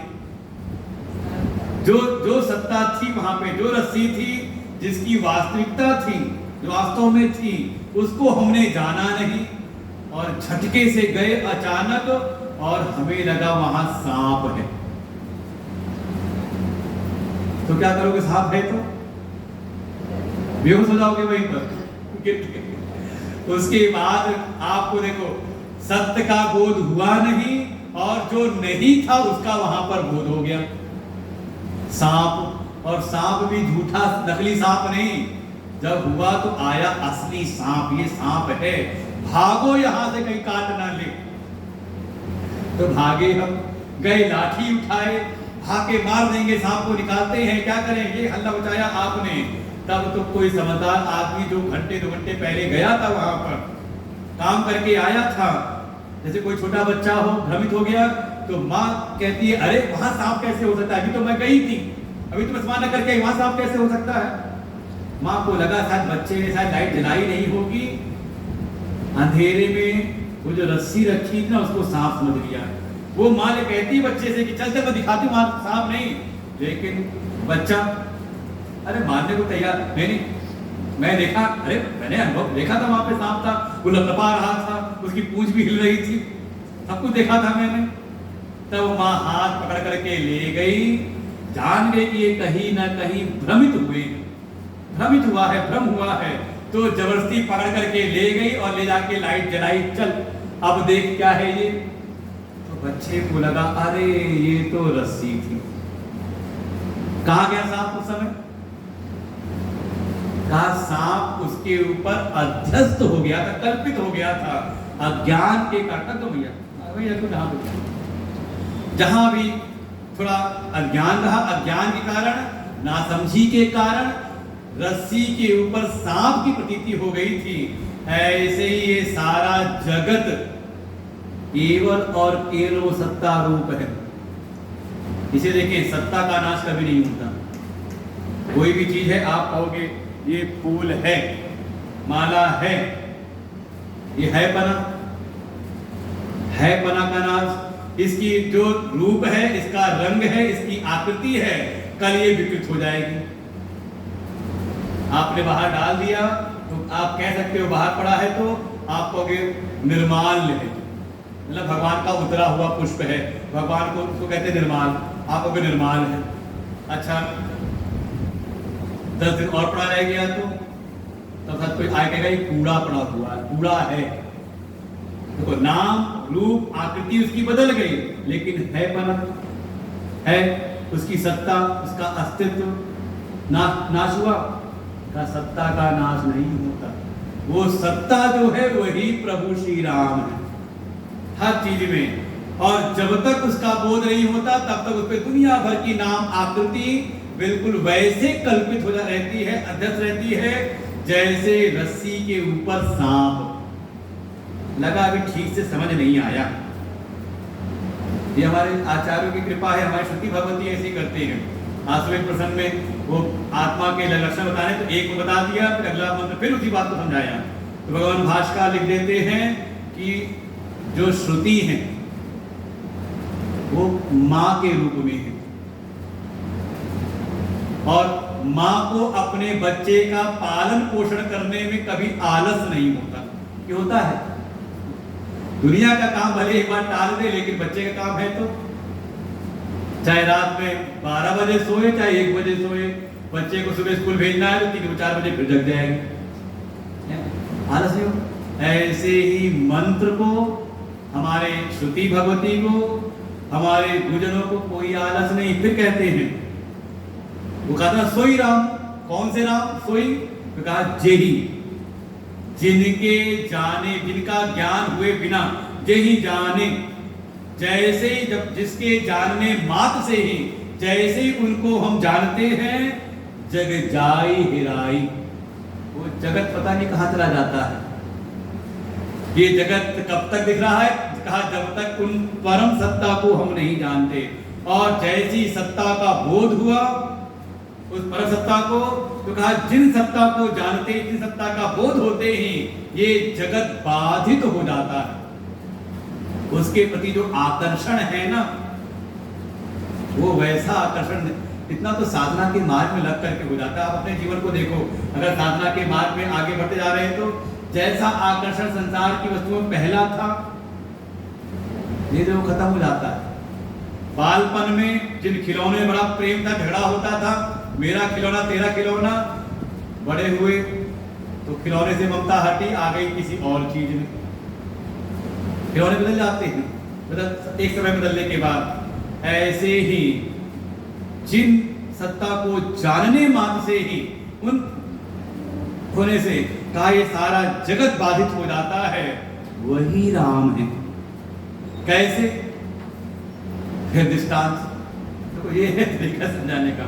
कैसे नहीं मानेंगे तो कहा जैसे जागे जथा सपन भ्रम जाए, जथा जागे सपन भ्रम जाए, जैसे जागते ही हम सपने में थे, सपना देख रहे थे। अरे क्या क्या सपना देखते हैं कई बार। अच्छा मान लो सपना देख रहे हैं, ऐसी बड़ी सी सभा है, आए हुए हैं हमारे देश के यशस्वी प्रधानमंत्री नरेंद्र मोदी आए हुए हैं मंच पर, और उसी मंच पर सभा चल रही है और उसी मंच से हमारा नाम पुकारा गया कि फला फला व्यक्ति समाज के बहुत ही बड़े समाज सेवी हैं, इनको सम्मानित किया जाएगा प्रधानमंत्री के द्वारा। आप बिल्कुल सपने में है चल रहे हैं और आप बिल्कुल उठे, क्योंकि सूचना तो पहले भी तैयार होकर के आए थे कि आज हमें पुरस्कृत किया जाएगा। और हम वहां पहुंचे, अरे प्रधानमंत्री जी हैं, ये किसी को मोबाइल दे करके आए, जब मोदी साथ में हो तो फोटो हमारी खींच लेना। सब किया हमने, मोबाइल लेकर के आए, फोटोग्राफर से फोटो खिंचवाए रहे, और बिल्कुल वहां पे सम्मान हो रहा है, मोदी जी हमारा सम्मान कर रहे हैं, उन्होंने हाथ मिलाया, क्या हृदय गदगद हुआ। और सम्मान में कोई हमें मोमेंटम दिया, और साथ में एक चेक दी जिसपे पड़ा था 10 लाख रुपए मात्र। और हम खुशी खुशी ले करके आए, चेक घर आए। और क्या उस दिन चाल थी, जब घर वापस आए तो, जब गए थे तब, और जब वापस उतर के आए तो कुछ अंतर था कि नहीं चाल में? अरे जो चाल में था उस दिन तो लगता है बिल्कुल अकड़ ऐसी थी। और फिर तुरंत खुशी खुशी जैसी पहुंचे, तुरंत अरे चेक मिला है, जल्दी से बैंक में लगा दो। और बैंक में जाकर के खिड़की खुलते लगाया चेक, तो अंदर वाले ने कहा अरे भैया इसमें साइन तो है ही नहीं मोदी जी। दिल धक से कि अरे ये क्या हो गया। देखो खुशी भी मिली। अच्छा मान लो चेक मिला और खुशी हुई, खूब बढ़िया करकर देखो है, और आंख खुल गई तो, आंख खुली तो कहां गए मोदी जी, कहां गया चेक? अरे कई बार तो मन में इतना होता है दोबारा फिर आंख होगी सो जाती। बड़ा अच्छा सपना देख रहे थे, थोड़ी देर और देख लेते। ऐसा हुआ कि किया कि नहीं कभी?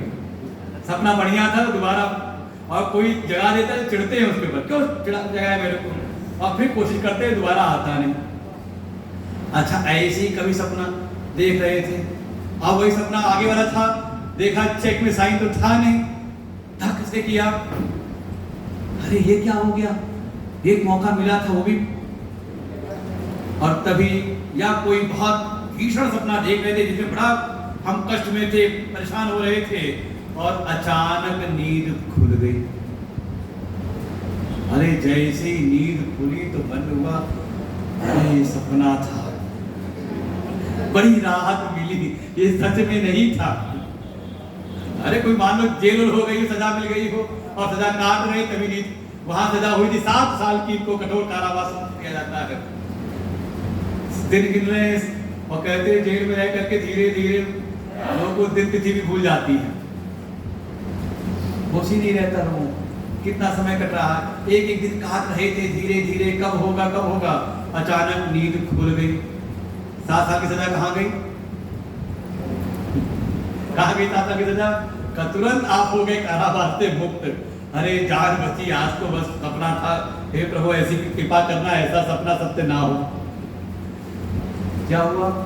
जब तक स्वप्न देख रहे थे तब तक बिल्कुल सत्य मान करके अनुभव कर रहे थे, सुखी भी हो रहे थे।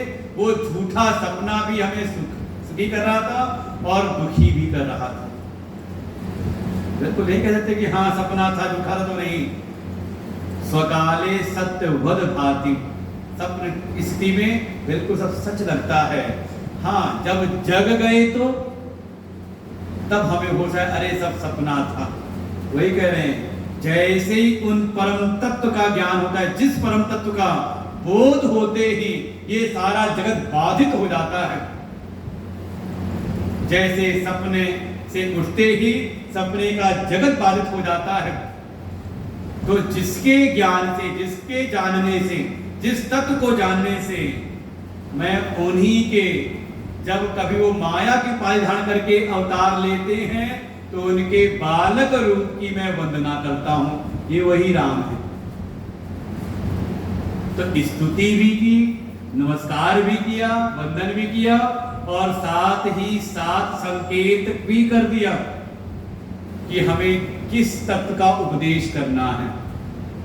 तो ये है, ये शास्त्र की विधा है करने की सब। और उनकी महिमा भी क्यों जाने, क्या फर्क पड़ेगा उनको उनकी स्तुति वंदना करने से? कहा देखो उनकी महिमा क्या है। सब सिद्धि सुलभ जपत जिस नाम, जिनके नाम के जप मात्र से ही, नाम जपने मात्र से ही ये जगत की सारी सिद्धियां सुलभ हो जाती हैं। धर्म अर्थ काम मोक्ष चारों पुरुषार्थ सिद्ध हो जाते हैं, वही वो राम है। मंगल भवन अमंगल हारी, रघुवंश दशरथ अजर बिहारी, ये है उनसे प्रार्थना। ऐसे जो मंगल के धाम हैं, मंगल भवन अमंगलहारी, जो अमंगलों का नाश करने वाले हैं, वही जो दशरथ के आंगन में विहार कर रहे, लीला कर रहे हैं। हे प्रभु वही राम थोड़ी मुझ पर भी कृपा करें, मुझ पर भी द्रवित हो जाएं। देखो ये प्रार्थना कर रहे हैं ऐसे। और फिर करी प्रणाम राम ही त्रिपुरारी, हर शिशुदा समगिरा उचारी। सबसे पहले प्रभु का जिनका प्रतिपादन करना है उनको नमस्कार किया, उनको प्रणाम किया और फिर अमृत के समान प्रसन्न होकर के अमृत समान उनकी वाणी अब प्रकट होती है। और जब गुरु उपदेश करते हैं थोड़ा प्रारंभ में शिष्य का उत्साह बढ़ाने के लिए थोड़ी उसकी भी पीठ ठोकते हैं, अरे तुम बड़े पुण्य भागी हो।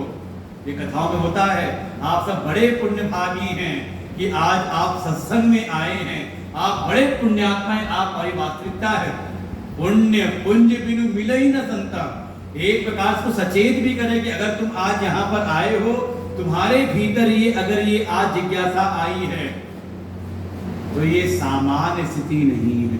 मनुष्याणाम सहस्रेषु कश्चित् यदि सिद्धये। अरे जो मनुष्यों हम कह सकते हैं लगभग किस मनुष्यों की जितनी आबादी होगी 8-9 अरब, उनमें कितने होंगे जो तत्व ज्ञान में लग रहे होंगे? दशमलव में गिनती है, परसेंटेज आएगा आपका गिने चुने में ही कि आप बड़ भागी हैं, आप पर भगवान की कृपा है कि आज आपके मन में ऐसे प्रश्न, ऐसी जिज्ञासाएं, ऐसी रुचि उत्पन्न हुई है जो आप बैठ के सुन रहे हो। हमें तो देख के लगता है वास्तव में ये वास्तविकता प्रशंसा नहीं है, चुप्पी नहीं है। ऐसा सत्संग हो ना तो अगर जहां अगर मानो भीड़ हो तो आधे तो सो जाते हैं, या एक दिन सुनेंगे अगले दिन गायब हो जाते हैं। ऐसे सत्संग में जहां ऐसी चर्चा चल रही हो, वहां तो ये कुछ लीला का मंचन हो, कुछ बढ़िया मनोरंजन वाली कथा सुनाई जाए, कोई भजन हो, कोई संगीत हो, तो वहां सब आ जाते हैं। लेकिन ऐसे तात्विक सत्संगों में, प्रवचनों में का संख्या विरले हो जाती, दुर्लभ आते हैं। धन्य धन्य गिरिराज कुमारी, तुम समान नहीं को उपकारी। वहां सती जी को कहा था दक्ष सुता, नहीं अब कल्याण। यहाँ कह रहे गिरिराज कुमारी, और आप पर्वत की कन्या हैं। जैसे पर्वत अचल है, ऐसे ही आपकी निष्ठा और श्रद्धा भी अचल है। आप धन्य हैं, तुम समान नहीं को उपकारी, तुम्हारे जैसा कोई परोपकारी उपकारी नहीं हो सकता, पुण्यात्मा नहीं हो सकता, क्योंकि पुण्य पुंज से ही भीतर ये रुचि उत्पन्न होती है। धर्म के मार्ग से ही अध्यात्म प्रवेश होगा, और ये बिल्कुल स्पष्ट लक्षण है। इसीलिए भोले बाबा बैठते हैं गर्भगृह में, और उनके वाहन जो नंदी धर्म स्वरूप हैं वो द्वार पर विराजमान होते हैं। तात्पर्य ये है कि जब जीवन में धर्म होता है, धर्म की प्रतिष्ठा होती है, और धर्म भी हो छोटे नहीं। आप देखना कई ज्योतिर्लिंगों में ऐसा होगा, पिंडी भगवान का शिवलिंग छोटा सा होगा और नंदी जी विशाल होंगे। इतने बड़े केवल बगल से निकल जाओ, लगता है दीवार के बगल से निकल रहे हैं। अगर थोड़ा घिरा हुआ हो, जैसे मल्लिकार्जुन इत्यादि में कई बार भीड़ भाड़ में जाओ तो बगल से निकलते लगता है कोई दीवार थी। अचानक देखा सब लोग कुछ पूछ आ रहे थे वहां पर आगे से, तो घूम के देखा अच्छा ये नंदी जी विराजमान है। कभी हुआ हो ऐसा किसी? तो नंदी जी कौन है? धर्म के स्वरूप हैं, तो बड़े होने चाहिए। हमने ऐसी चर्चा कर दी एक मंदिर में बैठ करके। अरे वहां जो सुनने वाले थे समिति वाले, उन्होंने कहा अच्छा ऐसा होता है। उन्होंने उनके जो नंदी थे नंदी बदल दिया, जो छोटे से नंदी रखे थे क्योंकि मंदिर का वहां पे निर्माण आगे विस्तार हो रहा था, उन्होंने नंदी बदल दिया, छोटे नंदी हटा कहीं और लगा दिया, और वहां पे ले आए 2 टन के नंदी जी ले आए। यही परशुराम मंदिर में आए थे अध्यक्ष जी एक दिन, यहाँ पर भी धर्म बड़ा सा बड़ा हर जगह धर्म हो जीवन में। धर्म के बल से तब हमें प्रवेश किया, तो पहले दर्शन किसके हुए? सगुण साकार के, जो उनका सगुण साकार विग्रह सामने है उसके दर्शन हुए, और उनकी भक्ति करते हुए तब हमें उनके निर्गुण निराकार उनके शिवलिंग के दर्शन हुए। इसलिए ऐसी है, आप नंदी जी से अंदर गए तो बाहर के विग्रह के दर्शन हुए, और फिर आपको नीचे मिलेंगे, कई बार सीधे दिखाई नहीं देता। और कई आप मंदिरों में जाएंगे ज्योतिर्लिंगों में, तो वहां जो शिवलिंग की स्थापना होती है ऊपर नहीं करते वो जमीन के, बिल्कुल सतह पे नहीं, बल्कि उसमें भी अर्खा नीचे कर देंगे गड्ढे में, और फिर उसको कहते रखते हैं। बिल्कुल कई बार दिखता भी नहीं समान दृष्टि से, नीचे रहता है। जो शास्त्र विधि से जहाँ निर्माण होते हैं तो ऐसे, तो तुम समान नहीं को उपकारी, तुम्हारे जैसा, क्योंकि तुम्हारे भीतर ये जिज्ञासा आई है। ऐसे प्रश्न ये तो अशुद्ध अंतःकरण में ही हो सकते हैं, और शुद्ध अंतःकरण का ये धर्म का, ये साधना का परिणाम है। पूछे रघुपति कथा प्रसंगा, सकल लोक जग पावनी गंगा, तुम रघुवीर चरण अनुरागी, इन्हीं प्रश्न कथित लागी। कि आपने प्रभु श्री राम के कथा प्रसंगों के बारे में पूछा है, और ये कथा तो ऐसी है, ये तो सारे जगत के कल्याण की कथा है। देखो पूछता कोई एक है, आयोजक कोई एक बनता है। भाव है मन में कि हमारा कल्याण हो, लेकिन जब उसने मन में कल्याण की भावना से कोई आयोजन किया तो कितनों का कल्याण हो गया। व्यास जी के मन में आया, उन्होंने गोविंद जी से कहा, और फिर सब बैठ के सुन रहे थे।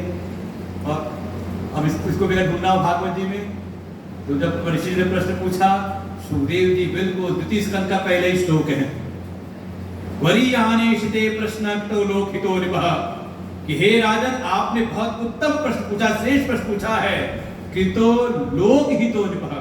हे राजन ये तो लोक हित का प्रश्न, लोक कल्याण का प्रश्न है। और ऐसे प्रश्नों को सुन करके जो आत्मवेत्ता हैं वो तो प्रसन्न हो जाते हैं कि हमें ऐसा श्रोता मिला, ऐसा जिज्ञासु मिला। सकल लोक जग पावनी गंगा, तुम रघुवीर चरण अनुरागी। अब तुम क्या हो? तुम अब समर्पित हो, तुम भी भगवान के, अगर भगवान की उसकी जिज्ञासा भीतर है तो उसका कारण है कि वो भगवान का भक्त है। बिना भक्ति हुए जिज्ञासा नहीं होती, संशय रहेगा, संशय हो सकता है, कौतूहल हो सकता है। जैसे जब किसी से अपनापन होने लगता है तो उसको हम जानने की कोशिश करते हैं। ये हमारा बहुत अच्छा अनुभव है। जब कई बार कहीं जाते हैं पहली बार तो ठीक है, जिसके माध्यम से उसे पहचान रहती है, लेकिन वहाँ बहुत सारे लोगों ने सुना, धीरे धीरे सुनते सुनते खाव खाव मिले, अपने आचार विचार मिले, उसने सेवा की, हमने आपने सेवा की, सुन करके हमने सेवा की, सुना करके, ऐसे जब परस्पर भाव जुड़ा तो धीरे धीरे हुआ अपनापन, और अपनापन हुआ तो फिर मन में आता है, कहीं मिले, आपका घर कहाँ है, आप कब आए यहाँ पर, आप रहते कहाँ हो, घर में कौन है, क्या करते थे। अच्छा, फिर आपके मन में भी आता होगा कि महाराज जी कहाँ रहते हैं, कहाँ क्या करते हैं, होता है कि नहीं। तो पहले किसी से होता है अपनापन, अनुराग, और उसकी फिर होती जिज्ञासा। भगवान इसी बात कह रहे हैं कि मैं समझ गया हूं तुम अब भगवान के चरणों की अनुरागिणी हो, तुम्हारे भीतर भगवान के प्रति अनुराग है, प्रेम है, इसीलिए तुमने ये प्रश्न पूछा है। और प्रश्न भी कैसा, कहा जगत कल्याण का प्रश्न है। और अब सर्टिफाई कर रहे हैं, देखो ये जिज्ञासा आ गई किसी के भीतर, इस प्रकार की जिज्ञासा, जैसे किसी ने कंपटीशन पास किया और मेडिकल कॉलेज में दाखिला हो गया उसका, घर आया तो जब घर आता है, कोई आए घर में, अरे डॉक्टर साहब कैसे हो, अभी दाखिला हुआ इंजीनियरिंग कॉलेज में, घर आए तो और इंजीनियर साहब कैसे हो, ठीक ठाक हो, कहते कि नहीं कहते। अभी ना तो डॉक्टरी का डी भी नहीं पढ़ा, अभी कुछ, अभी इंजीनियरिंग कुछ अभी शुरुआत भी नहीं हुई है, लेकिन दाखिला हुआ तो मान लिया जाता है कि अगर ये यहाँ तक पहुंच गए हैं, अगर इनका दाखिला हो गया है तो अब ये डॉक्टर बन ही जाएंगे, ये इंजीनियर बन ही जाएंगे। वही बात कह रहे हैं, राम कृपा ते पार्वती सपने तव मन माही, शोक मोह संदेह भ्रम मम विचार का चुनाही।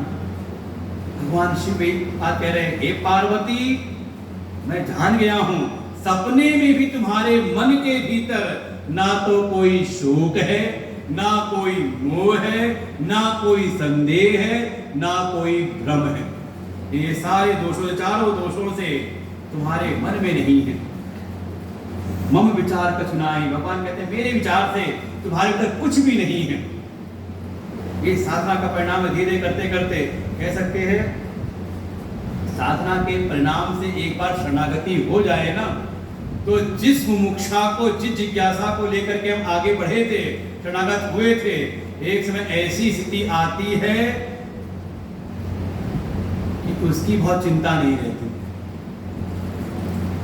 मन में आता है ठीक है, हमने भगवान के लिए समर्पित कर दिया, अब चाहे तो वो मुक्त करें, चाहे जो करना है सो करें। अर्थ न धर्म न काम रुचि, गति न चाहूं निर्वाण, जन्म जन्म मुनि राम पद, यह वरदान न आन। प्रारंभ में नहीं, शुरुआत में नहीं, साधना करते करते करते करते अंतःकरण इतना सात्विक हो गया कि ना तो तमस घटा तो तमोगुणी कोई कामना इच्छा नहीं, रजोगुणी कोई विषयों की इच्छा कामना नहीं, और सत्व की प्रधानता से धीरे धीरे जिस मुमुक्षा को लेकर के हम आगे बढ़े थे वो मुमुक्षा भी समाप्त हो गई। ऐसा दृढ़ विश्वास हो गया भगवत चरणों में कि जब प्रभु ने इतनों को तार दिया, इतनों पर कृपा की है, तो हम पे क्या कृपा नहीं करेंगे।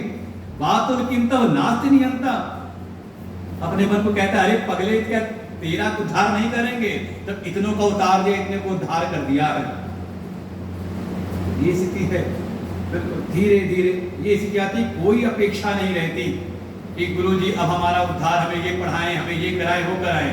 विश्वास ये होता है अब हमने जिस चरणों में आ गए हैं, ये साक्षात शिव स्वरूप है, कि हमारा कल्याण कर ही देंगे, अब तो कल्याण हमारा हो गया, ये विश्वास है।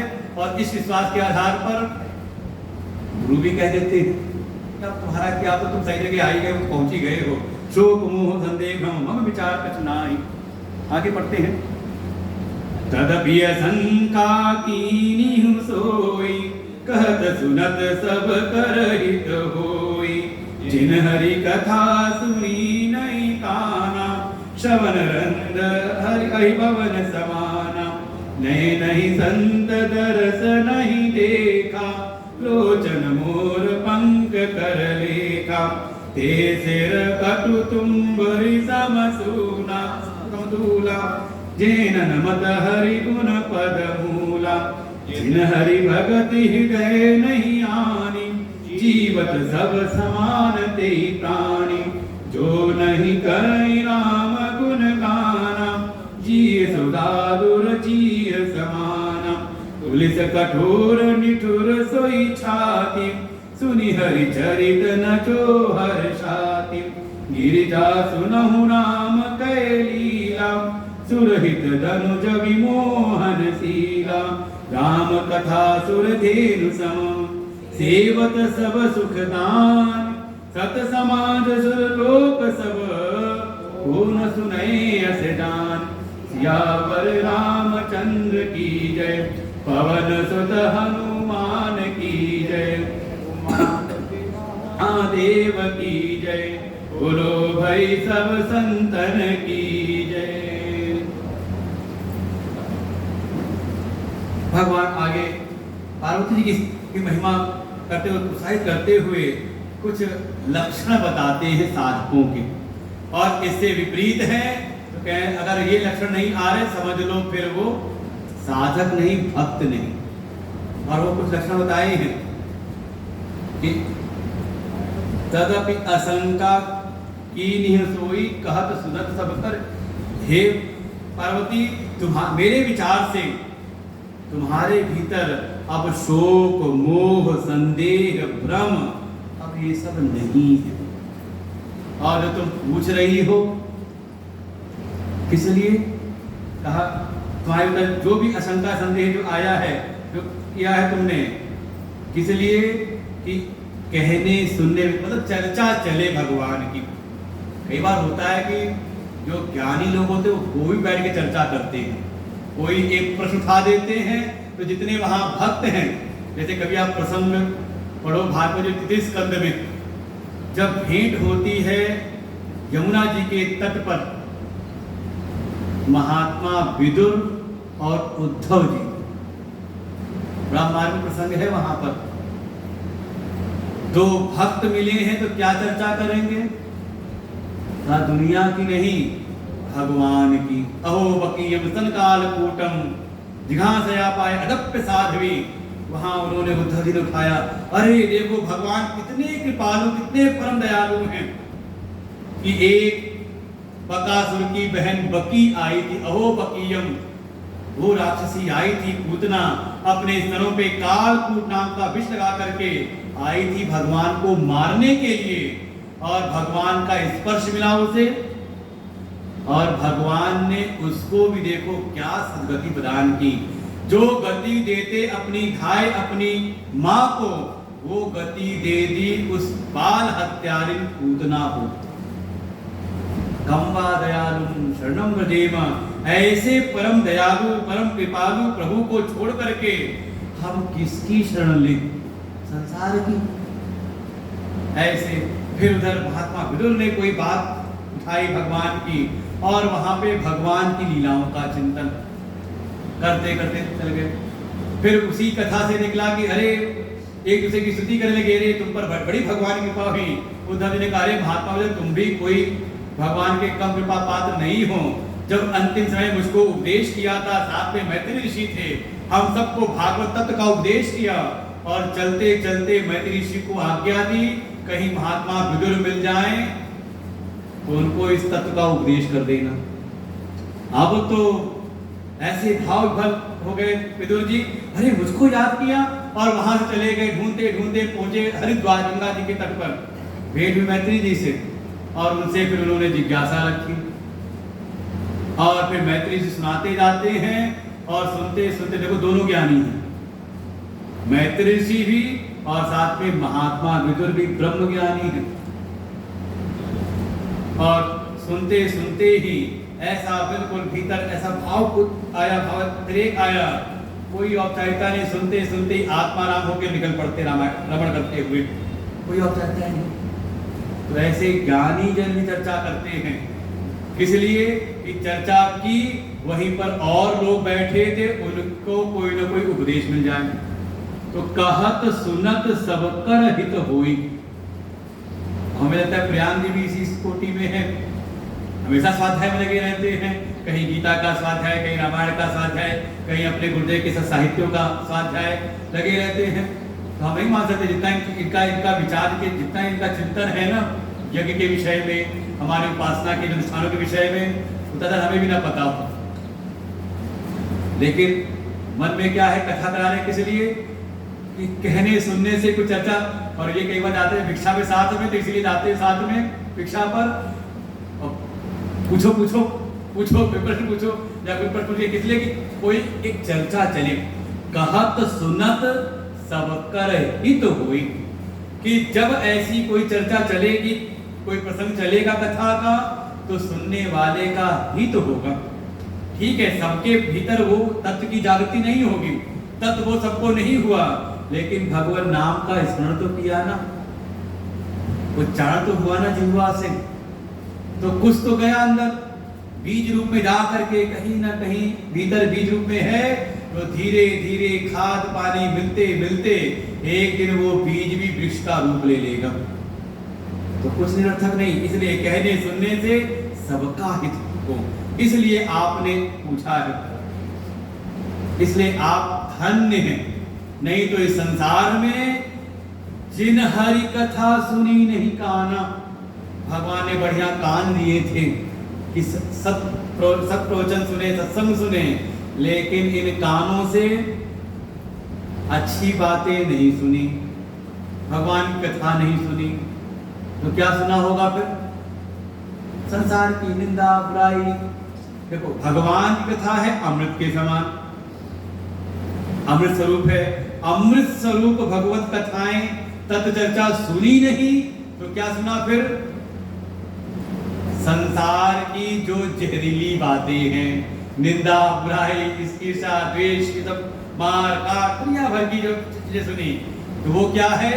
सब विष है, विषधर, विष रूप। जैसे ये सारी संसार की चर्चाएं विष को धारण किए हुए हैं, जो आपको मरण की ओर लेकर के जाएंगी। ऐसे ही एक विषधर भी है ना, जिसको हम कहते हैं सांप।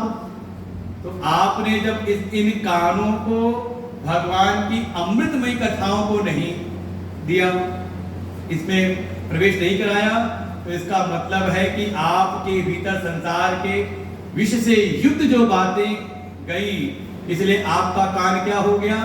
अहिभवन समाना। जिनने भी इन कान का प्रयोग भगवत कथाओं को सुन करके अमृत को भीतर लेकर के नहीं गए, तो वास्तव में उनके कान फिर ये कान नहीं है, श्रवण रंग अहिभवन समाना।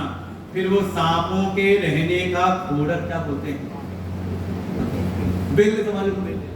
सांपों के रहने का बिल है ये, जो संसार की विषैली बातों को सुन सुन करके हृदय को विषैला कर रहे हैं। इसलिए गांधी ने कहा बुरा मत सुनो।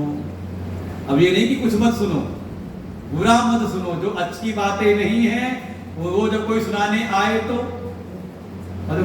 ऐसे होते समाज रह रह करके, अरे अभी तुमको बताता हूं मैं, वो उसने ऐसा किया वैसा किया, तुरंत कहना हमारा ये जो कान है ना, ये सांप का बिल नहीं है, ये हमारा जो चित्त है ना, ये डस्टबिन नहीं। हमारे गुरुदेव जी शब्द कहते हैं कि मेरा जो अंतर मन है ये कूड़ा घर नहीं है कि आप दुनिया का कूड़ा ला करके यहाँ उड़ेल के चले जाओ।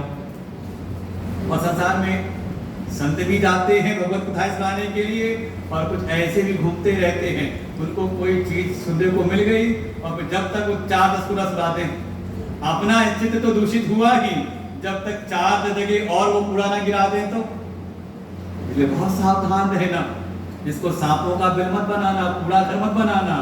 अगर इसको सुनाना है तो भागवत चर्चा।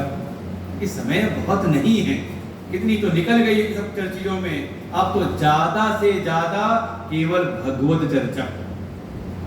संसार की चर्चा केवल उतनी जितने में काम व्यवहार चल जाए। जिन हरि कथा सुनी नहीं काना, श्रवण रस अभवन समाना। नई नई इनाम आंख मिली थी ना भगवान की थी, किसने दी थी? का थोड़ा आप भगवत दर्शन करो, संतों के दर्शन करो। लेकिन नहीं संत दर्श नहीं देखा, सत्पुरुषों की शरण में नहीं गए, उनके दर्शन के लिए नहीं गए, तो उनकी आंख क्या है फिर? तो कहा एक आंख होती है मोर के पंख में भी, बस मान लो वैसे ही है, मतलब केवल वो शोभा का कार्य कर रहा है, उससे कोई विशेष कार्य नहीं हो रहा। भाई मोर पंख भी अच्छा है, हम घर में सजाते हैं शोभा के लिए, उसमें भी आंख बनी होती है। का ऐसे ही ये आंख भी हो गई निरर्थक, केवल सजावट के लिए दो आंखें लगी हैं, इनका जो वास्तविक कार्य था वो तो हमने किया नहीं। इसलिए आप सब भी बड़े धन्य धन्य हो, क्योंकि आप संत का दर्शन भी कर रहे हो और साथ में भगवत कथा की चर्चा भी सुन रहे हो। फिर अब आपके सिर था, एक कथा आती आएगी भी आगे, नहीं आगे पीछे, दक्ष की कथा। क्या था ये सिर? ते सिर कटु तुम्बरी समतूला, जेन नमत हरि गुरु पदम। जो सिर भगवान और भगवान के भक्त संत उनके चरणों में जो ये सिर नहीं झुकता कि हाँ हम अपने इस मस्तक को, जो अभिमान का प्रतीक है, इनको हम संत के चरण में झुकाएं। किस लिए? इसलिए कि जो संत चरण हैं वो संत के संतत्व के, उनके आचरण के प्रतीक हैं। देखो चरण में आ साइलेंट समझ लो, आ लगा दो तो हो जाता है आचरण। आप पहले कभी कहते सुनते थे लोग, पहले वाले पुराने लोग कहते थे ऐसे, इसका चाल चलन ठीक नहीं है। मतलब ये इसके पैर कहाँ जाते हैं, किसके बीच में जा उठता बैठता है, कहाँ जाता आता जाता है, उसे पहचानते थे ना उसके आचरण को। तो चरण जो हैं वो आचरण के प्रतीक हो जाते हैं। ऐसे सब पुरुषों के जो भगवान के भक्त हैं, जब हम अपना मस्तक उनमें नवाते हैं तो भाव, भाई बुद्धि है ना, तो बुद्धि में प्रवाह किसका हो? जो ऐसे संत पुरुष हैं उनके आचरणों का प्रभाव हमारे मन मस्तिष्क में आ जाए, इसलिए इसको नवाते हैं हम। लेकिन जो संत चरणों में इसको नहीं नवाता, और देखो बड़ी विचित्रता है, भगवान के यहाँ गए तो अकड़ करके, संत के यहाँ गए तो अकड़ करके, और वही संसार के कोई जो भी दूषित अंतःकरण वाले आचरण वाले जो हैं, थोड़ा प्रतिष्ठित हो गए समाज में, तो लोग जा करके फोटो खिंचवाते हैं पैर छू छू करके। क्या हुआ? तो कैसे हैं? तो उनका ये जो सिर है, सिर नहीं है, क्या है? तुम्बरी। आप लोग को ज्यादा पता होगा, हमें नहीं पता तुम्बरी किसको कहते हैं। एक लौकी होती है गोल वाली, महात्मा लोग कभी कमंडल हमारे गुर्दे के पास में है, वो ऐसी उसकी ऐसा उसका डिजाइन होता है, उसको कट कर अंदर काट करके अंदर खाली कर लेते हैं, उसी लौकी की उससे कहते हैं उसकी पकड़ने वाला बन जाता है, और नीचे गोल सा है ये लोटे जैसा। ऐसी वो गोल लौकी जो होती, और वो गोल लौकी भी कैसी है? आपने लगाई बेल बढ़िया, इसमें लौकी लगेगी, खाएंगे। एक दिन लगी उसमें लौकी, और जब उसकी सब्जी बनी, दाल में डाला, खाया तो निकली कड़वी। तो हुई कि नहीं कभी? अरे ये तो कड़वी है, फिर कोई खाता नहीं, मतलब किसी काम का नहीं। तो जो समझ लो जिसका ये सिर भगवान के सामने नहीं झुकता, संतों के सामने नहीं झुकता, चरणों में नहीं झुकता, तो समझ लो कि ये वही कड़वी तुम्बरी है। उसको अगर भस्म कर दे रहा तो कोई उसमें दोष नहीं। इसीलिए दक्ष के मस्तक को काट के अग्नि में स्वाहा किया। इसीलिए यज्ञ में हम आखिर में नारियल, जटा वाला नारियल चढ़ाते हैं, वो प्रतीक है हमारे इस अहंकार रूपी मस्तक का, इसका हमें समर्पण करना है। बाहर के समर्पण की वस्तुएं साधन माध्यम बनती हैं, समर्पण इसका करना है। जैसे वामन भगवान के समक्ष समर्पण किया राजा बलि ने, अर्पण समर्पण आत्मसमर्पण, दो संपत्ति जो है वो तो किया ही किया, लेकिन संपत्तियों को अर्जित करने वाला जो अहम है उसको अर्पण ना करे तो ऐसा। जिन हरि भगति हृदय नहीं आनी, जिनके हृदय में हरि भक्ति ना हो, भगवान से प्रेम ना हो, दुनिया से तो खूब प्रेम किया लेकिन भगवान से प्रेम नहीं, तो कैसा है फिर वो दिख जाए तो स्नान करना चाहिए। अगर कोई भक्त के दर्शन करो तो पुण्य बढ़ गया, लेकिन जिसके हृदय में भगवान से प्रेम नहीं, भगवान का द्वेषी है, ऐसा कोई अगर स्पर्श हो जाए ना तो वापस आके तुरंत नहा लेना। क्यों? क्योंकि ऐसा जिसके हृदय में भगवान की भक्ति नहीं, जिसके हृदय में भगवान से प्रेम नहीं, ऐसा व्यक्ति कहता है जीवत सब समान तेई प्राणी, वो जीते हुए बिल्कुल शव के समान है। इसलिए ऐसा कोई भगवत द्वेषी मिले ना तो कई बार कटाक्ष करते हैं, भगवान होते हैं, कोई भगवान नहीं। तुरंत भगवान को प्रणाम करना, दूर से उसको देखना, अगर उससे स्पर्श हो गया हो, उसके नजदीक से निकल गए हो, अरे भैया तुरंत घर वापस आके नहा लेना, कि उसकी कुछ वाइब्रेशन हो तो हम पे ना आ गई हो, क्योंकि बिल्कुल इसी प्रकार से है। और कह सकते हैं क्यों नहीं, मुर्दा ही तो है ना, कि ये हाड़ मास का पुतला जो जड़ प्रकृति से बना हुआ है, ये जिसकी सत्ता से बोल रहा है उसी को नकार रहा है, जिसकी सत्ता से चल रहा है उसी का खंडन कर रहा है। तो क्या कहेंगे फिर? तो मरा हुआ ही तो है, जड़ ही तो है, फिर किसको चेतन का अनुभव नहीं होता इन सब चीजों को देख करके। और तो और आगे और कहा, जो नहीं करें राम गुण गाना, जिसकी जुबान पर भगवान का नाम नहीं आता, राम राम नहीं जपता, जय श्री कृष्ण नहीं बोलता, हरि ओम नहीं बोलता, भगवान के संकीर्तन जिसकी जीव नहीं करती, लेकिन बोलती बहुत है, कीर्तन में नहीं बोलती, कीर्तन में बस भगवान होता है। कई बार कीर्तन में कहीं कराते हैं तो वहां पे कई बार होता है सब बोल रहे होते हैं, वो अगल बगल देख रहा होता है, अरे हम कैसे नाम ले लेंगे भगवान का, हम इतने हाई सोसाइटी के हैं, हम कैसे कीर्तन करेंगे, हाई स्टैंडर्ड वाले हम हैं। लेकिन दुनिया में जाके खूब उनकी जीव चलती रहती है, तो कैसी है फिर? समझ लेना कोई हो ऐसे तो खूब बोलता हो, लेकिन कीर्तन में आके चुप गुमसुम रहता हो, तो समझ लेना जीव सो दातुर जीव समाना, उसकी जीव फिर जीव कैसी है? कहा जैसे एक प्राणी होता है और इस मौसम में बहुत बोलता है, जैसे ही बारिश होने को हो, बारिश शुरू हो जाती है, ऐसे दुख का पड़ा रहता है बिल्कुल मिट्टी के अंदर कहीं, और जैसे ही फुहार पड़ना शुरू हुई, सावन की फुहार, रिमझिम झिम फुहार पानी बरसना शुरू हुआ, तो आवाज आती टट टट टट टट टट, इतनी आवाज आती थी कई बार तो जैसे यहाँ भी आपको होता होगा, हरियाली बहुत है ना, टट टट टट टट बिल्कुल लगातार नॉन स्टॉप बोलते हैं, वो आवाज रुकती नहीं है।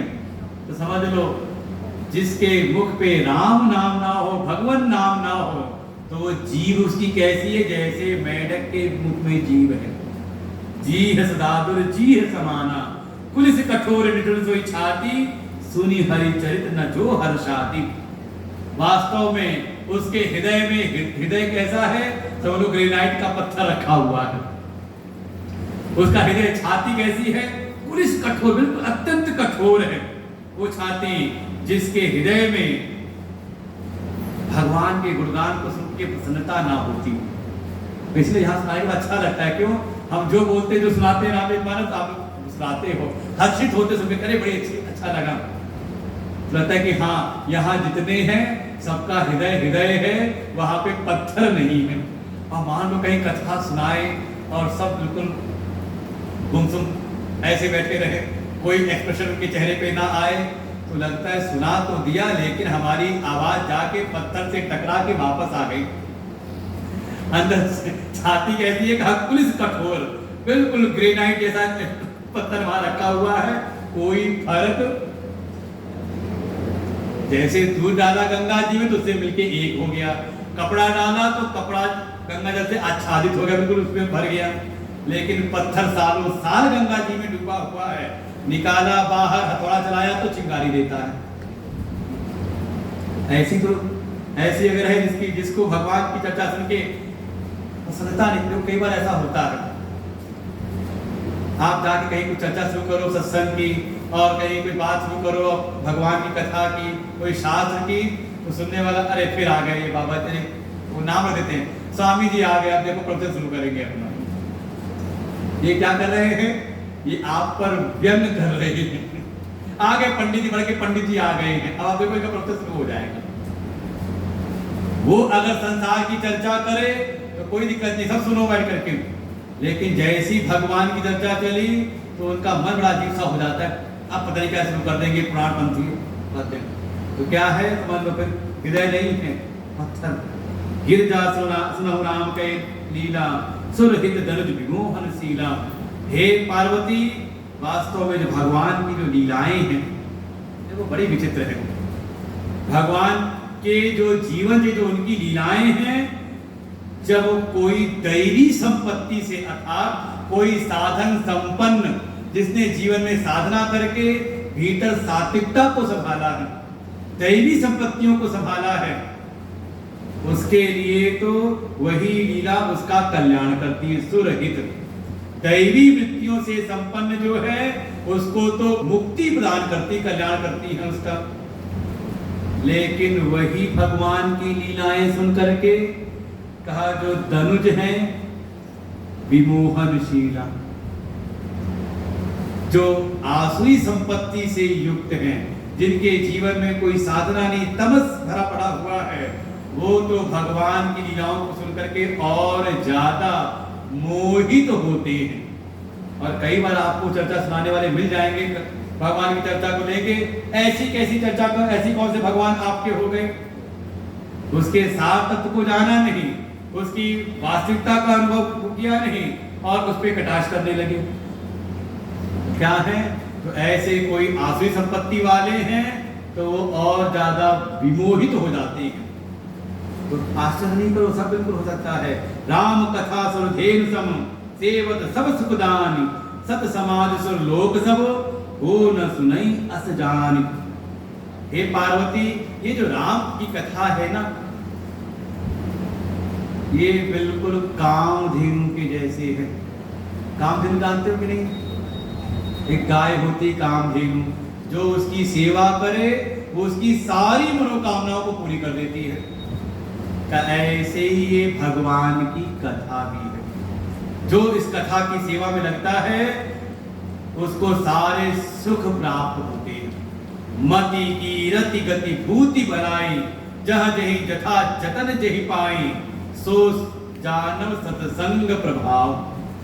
मति कीर्ति यश गति शेष गति भौतिकता समाज में भलाई, जहां जिसको जिस प्रकार से भी प्राप्त हो रही है, उसमें कहीं ना कहीं सत्संग, ये श्रेष्ठ ज्ञान ही उसमें स्वामी होता है। ये निश्चय है सत्संग के द्वारा ही। ये तो समझ ले, ये राम कथा की सेवा में जो कोई लगता है उसको ये राम कथा सारे सुख देती है। धर्म अर्थ काम और इन सब से परे मोक्ष तक उसको दिला देती है।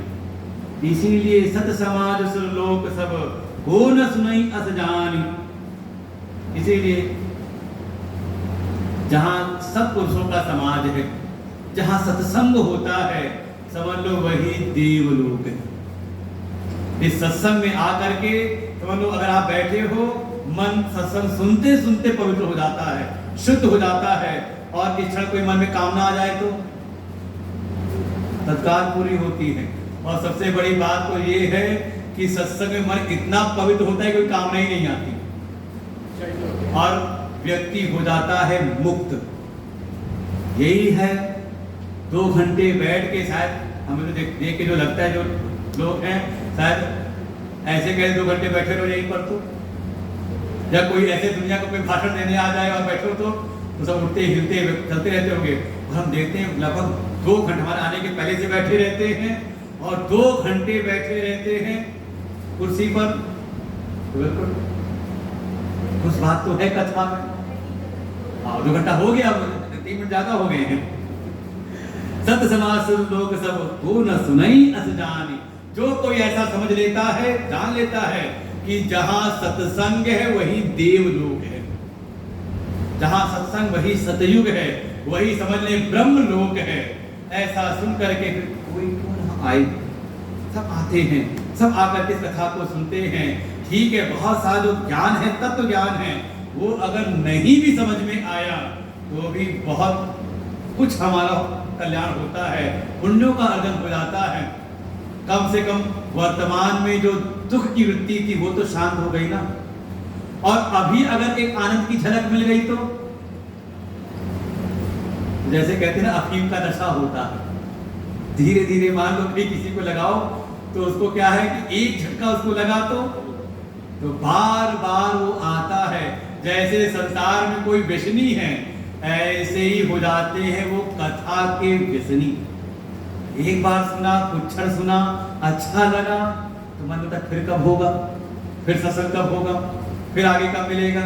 तो बार बार आते हैं, बार बार सुनते हैं और बार बार सुनते सुनते का उनका भी कल्याण करती है ये कथा। ओम पूर्णमदः पूर्णमिदं पूर्णात् पूर्णमुदच्यते पूर्णस्य पूर्णमादाय पूर्णमेवावशिष्यते।